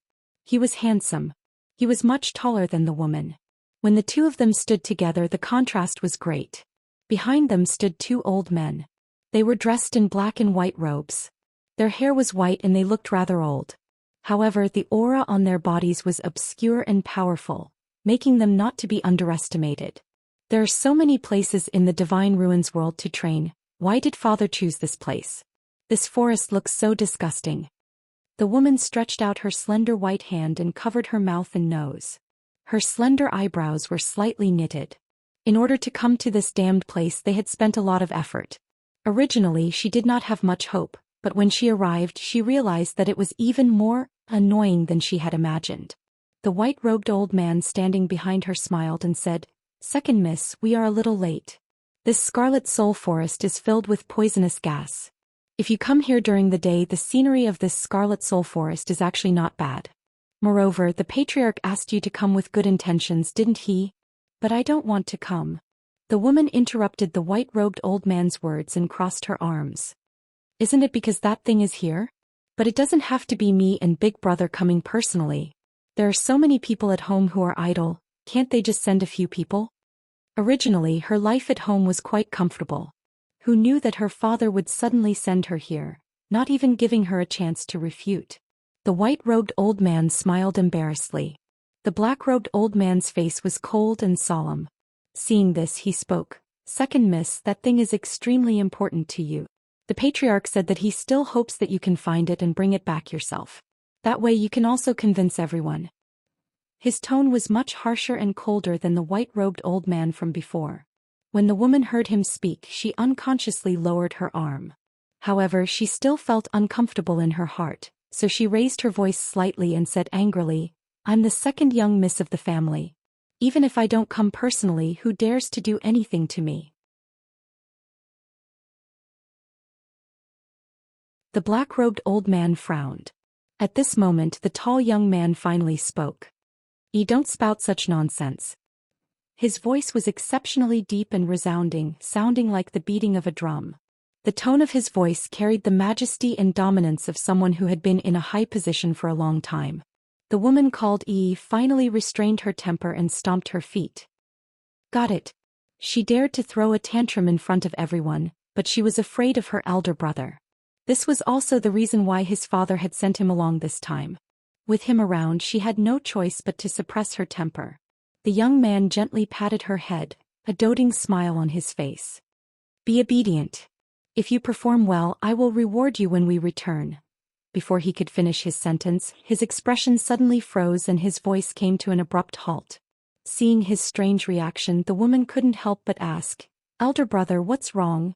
As she asked, she followed her elder brother's gaze and looked back. She was immediately stunned by what she saw. Not far away, a man dressed in white stood with his hands behind his back. The moonlight was like water and seemed to be exceptionally gentle when it fell on his back. Even though it was already late at night and most of the surroundings were shrouded in black shadows, it was still difficult to conceal this man's peerless charm. In fact, there was no need to see the man's facial features clearly. Just by looking at his aura from afar, one could tell that he was already more magnificent than a million other people. Nanny widened her eyes slightly. For a moment she felt as if her heart had been struck hard by something. The man only glanced over indifferently, then retracted his gaze and turned to leave. Nanny subconsciously opened her mouth, but she couldn't say anything for a moment. "Sir, please wait." She didn't move, but Nanyu Xing, who was standing by the side, had already spoken. Rong Xiu stopped and turned back to look at them. "What's the matter?" His voice was as cold as jade striking against each other, naturally carrying some coldness and indifference. Obviously, he wasn't interested in continuing the conversation with them and didn't want to have anything to do with them. Nanyu Xing slowly clenched his fists behind him. "May I know what you heard just now?" Rong Xiu's expression was even more indifferent. "I heard everything." The two of them weren't far from each other and he was powerful, so how could he not hear? Nanyu Xing's expression changed slightly. He didn't expect the other party's attitude to be so tough. But on second thought, everyone had some ability. It would be more appropriate for them to be frank with each other. He cupped his fists. "What my sister said just now was just a casual remark. Please, I'm not interested in knowing this." Rong Xiu didn't wait for him to finish and interrupted him indifferently. He wasn't interested in the background and identity of these people. As for what they were looking for in the god-slaying tomb, he didn't want to know at all. "I still have something to do. Goodbye." He still had to rush to refine the armor for you, and didn't want to waste a single second on irrelevant people. Nanyu Xing didn't expect the other party to not give him any face and felt very embarrassed. He was born noble and no one had ever given him such a face in front of him. "Ah, how arrogant." He sneered. "Eldest young master, do you want to?" the white-robed elder asked tentatively. Although they didn't say the most important thing just now, that man still heard a lot. It was strange that this person appeared outside the Red Soul Forest in the middle of the night. They should really ask properly. Nan Yi reluctantly retracted her gaze when she couldn't see that figure anymore. She happened to hear the white-robed elder's words and her expression changed. "Elder Bai Tong, what do you mean by this? He was just passing by and I didn't say anything important just now. Why are you making a fuss over nothing?" Elder Bai Tong was stunned by the sudden reprimand. Why was Second Miss so angry all of a sudden? This. Of course it's because our mission is important and can't be easily known to outsiders. It's clearly because we didn't notice that someone was here. Why are you blaming others in the end? Nan Yi frowned. In short, we can't find trouble with them. Mobile users, please browse for a better reading experience from Love Network.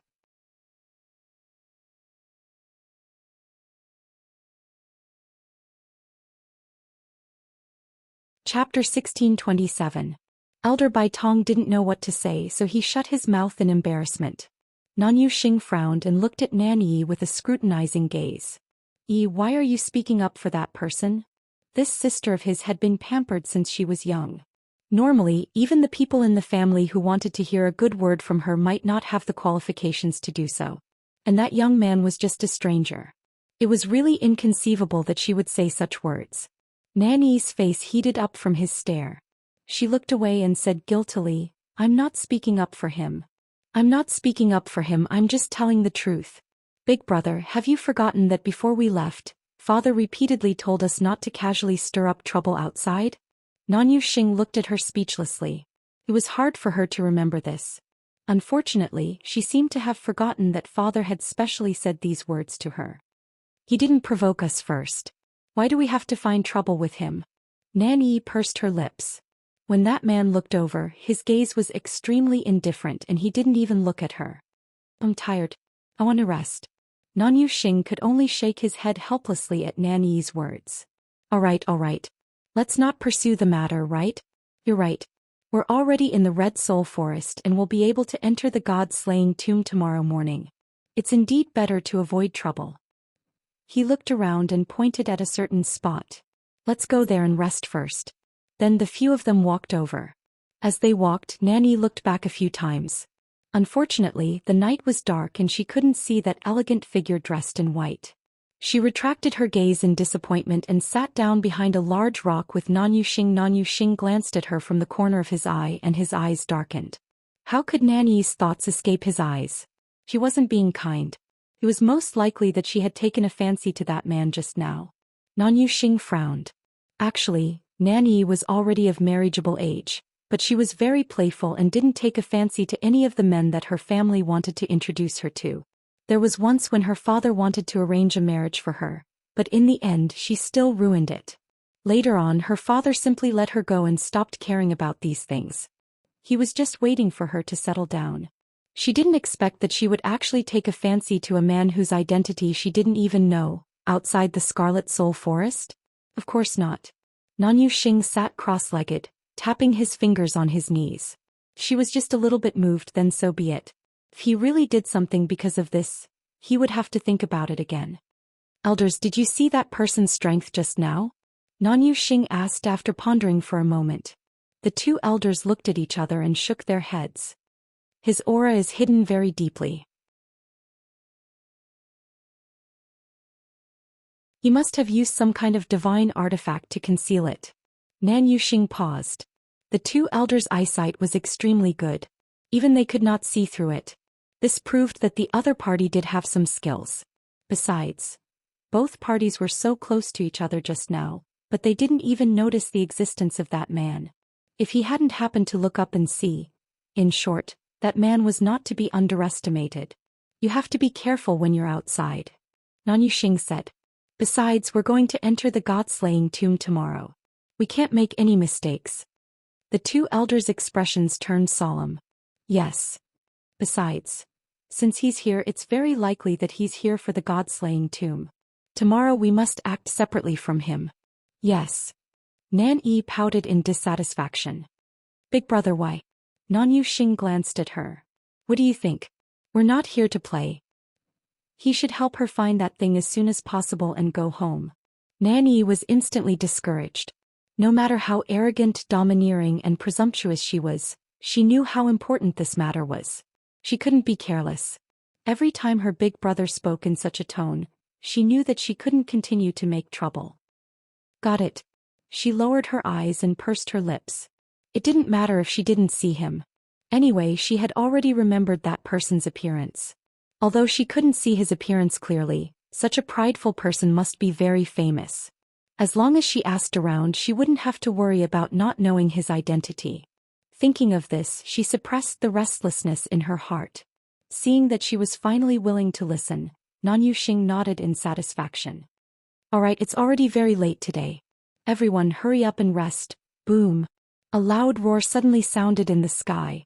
The few of them immediately raised their heads to look. Dark clouds quickly gathered in the night sky, and the bright moon was quickly covered up. Then a bright silver snake-like Tianlei appeared behind the clouds. This instant of light was like a knife that ruthlessly tore through the dark night. Elder Bai Tong suddenly said, Look, that person seems to be preparing to refine an yuan item. The few of them looked over, and only then did they see that the white-clothed man they had just met had actually walked to a relatively spacious and flat area in the distance and stood there. Above his head was the place where Tianlei had appeared. There were piles of rocks here and the night was dark, so they didn't see him just now.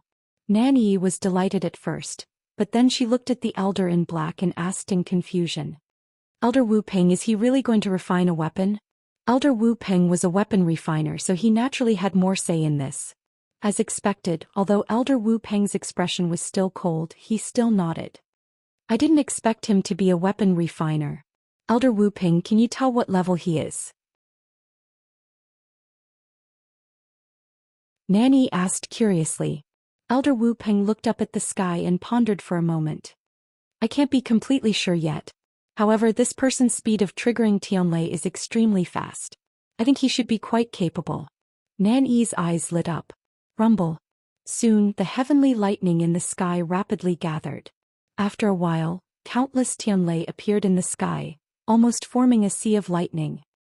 This is at least a high-grade divine artifact, right? Nan Yi asked curiously. Although she wasn't a weapon refiner, she had seen many weapon refinement scenes since she was young, so she was quite experienced. Elder Wu Peng nodded. It's just refining a high-grade divine artifact. What's there to see? Nan Yuxing was very unhappy to see Nan Yi's reaction and immediately pulled a long face. Nan Yi snorted. There's nothing much to see, but he's a weapon refiner after all. Just this point alone makes you much stronger than me. He didn't look old either. A high-level weapon refiner in his 20s was considered pretty good in their family. At this moment, Elder Wu Peng suddenly took a step forward with a bewildered expression. Nan Yi asked curiously. Elder Wu Peng, what's wrong? Mobile users, please browse and read. A better reading experience comes from Love Network.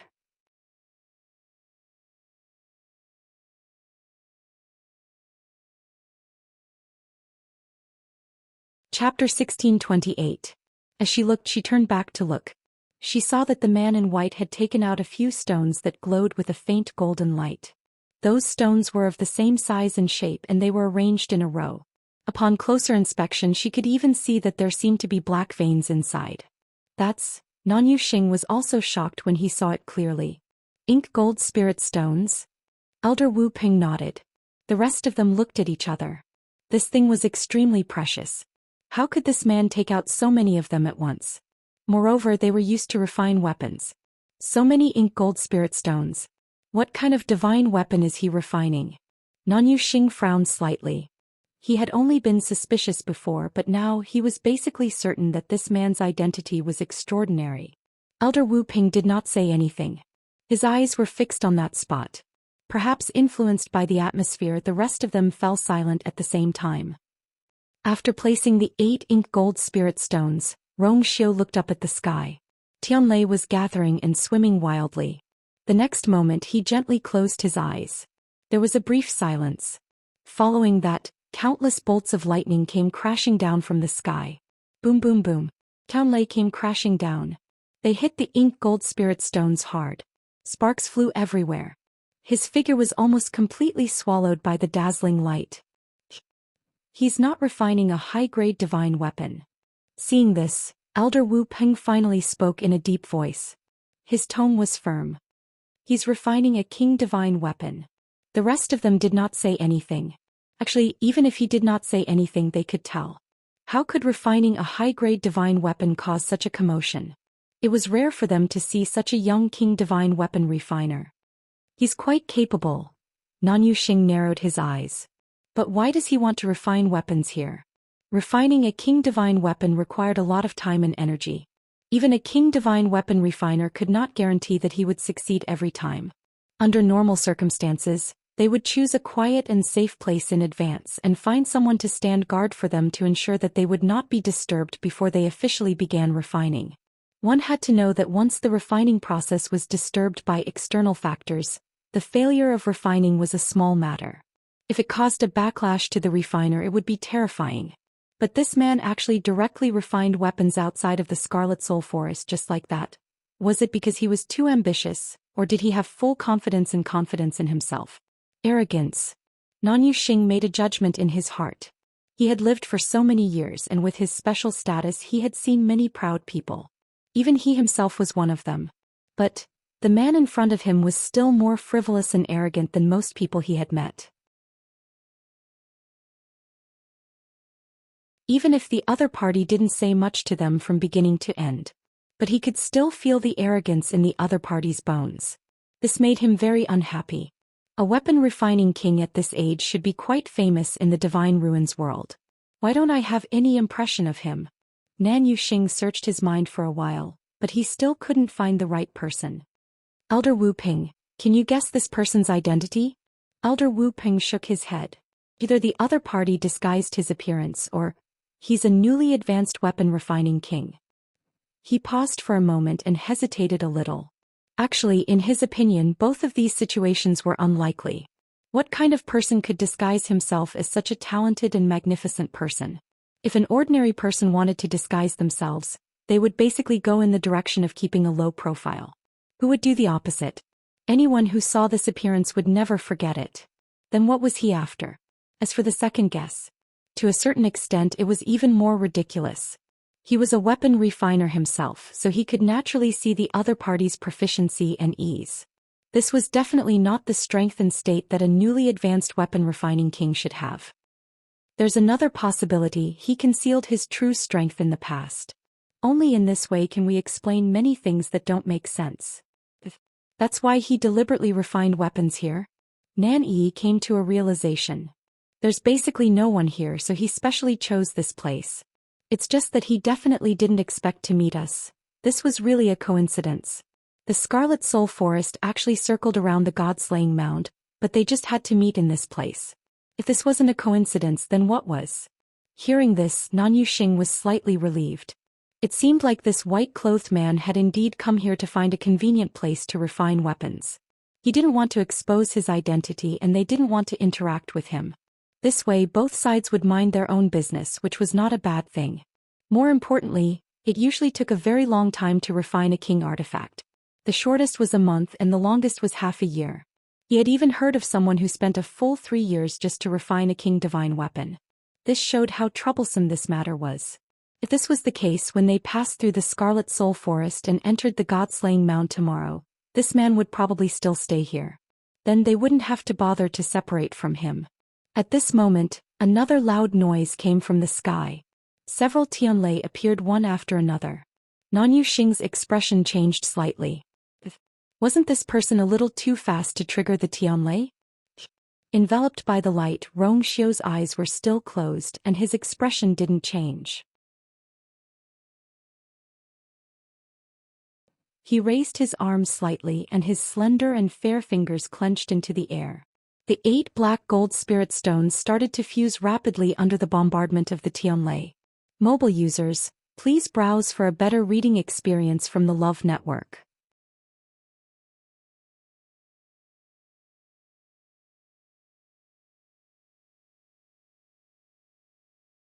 Chapter 1629. The incomparably hard ink gold spirit stone seemed to have become exceptionally soft in his hands, allowing him to mold it into any shape he wanted. When these ink gold spirit stones fused with each other, the faintly discernible black patterns inside also began to gradually connect with each other. A majestic aura was faintly emitted. How is his refining speed so fast? Elder Bai Tong also realized that something was wrong and hurriedly looked at Elder Wu Peng. It wasn't that they hadn't seen the scene of refining a king divine weapon before, but the current situation was truly beyond their expectations. Elder Wu Peng's brows were also furrowed.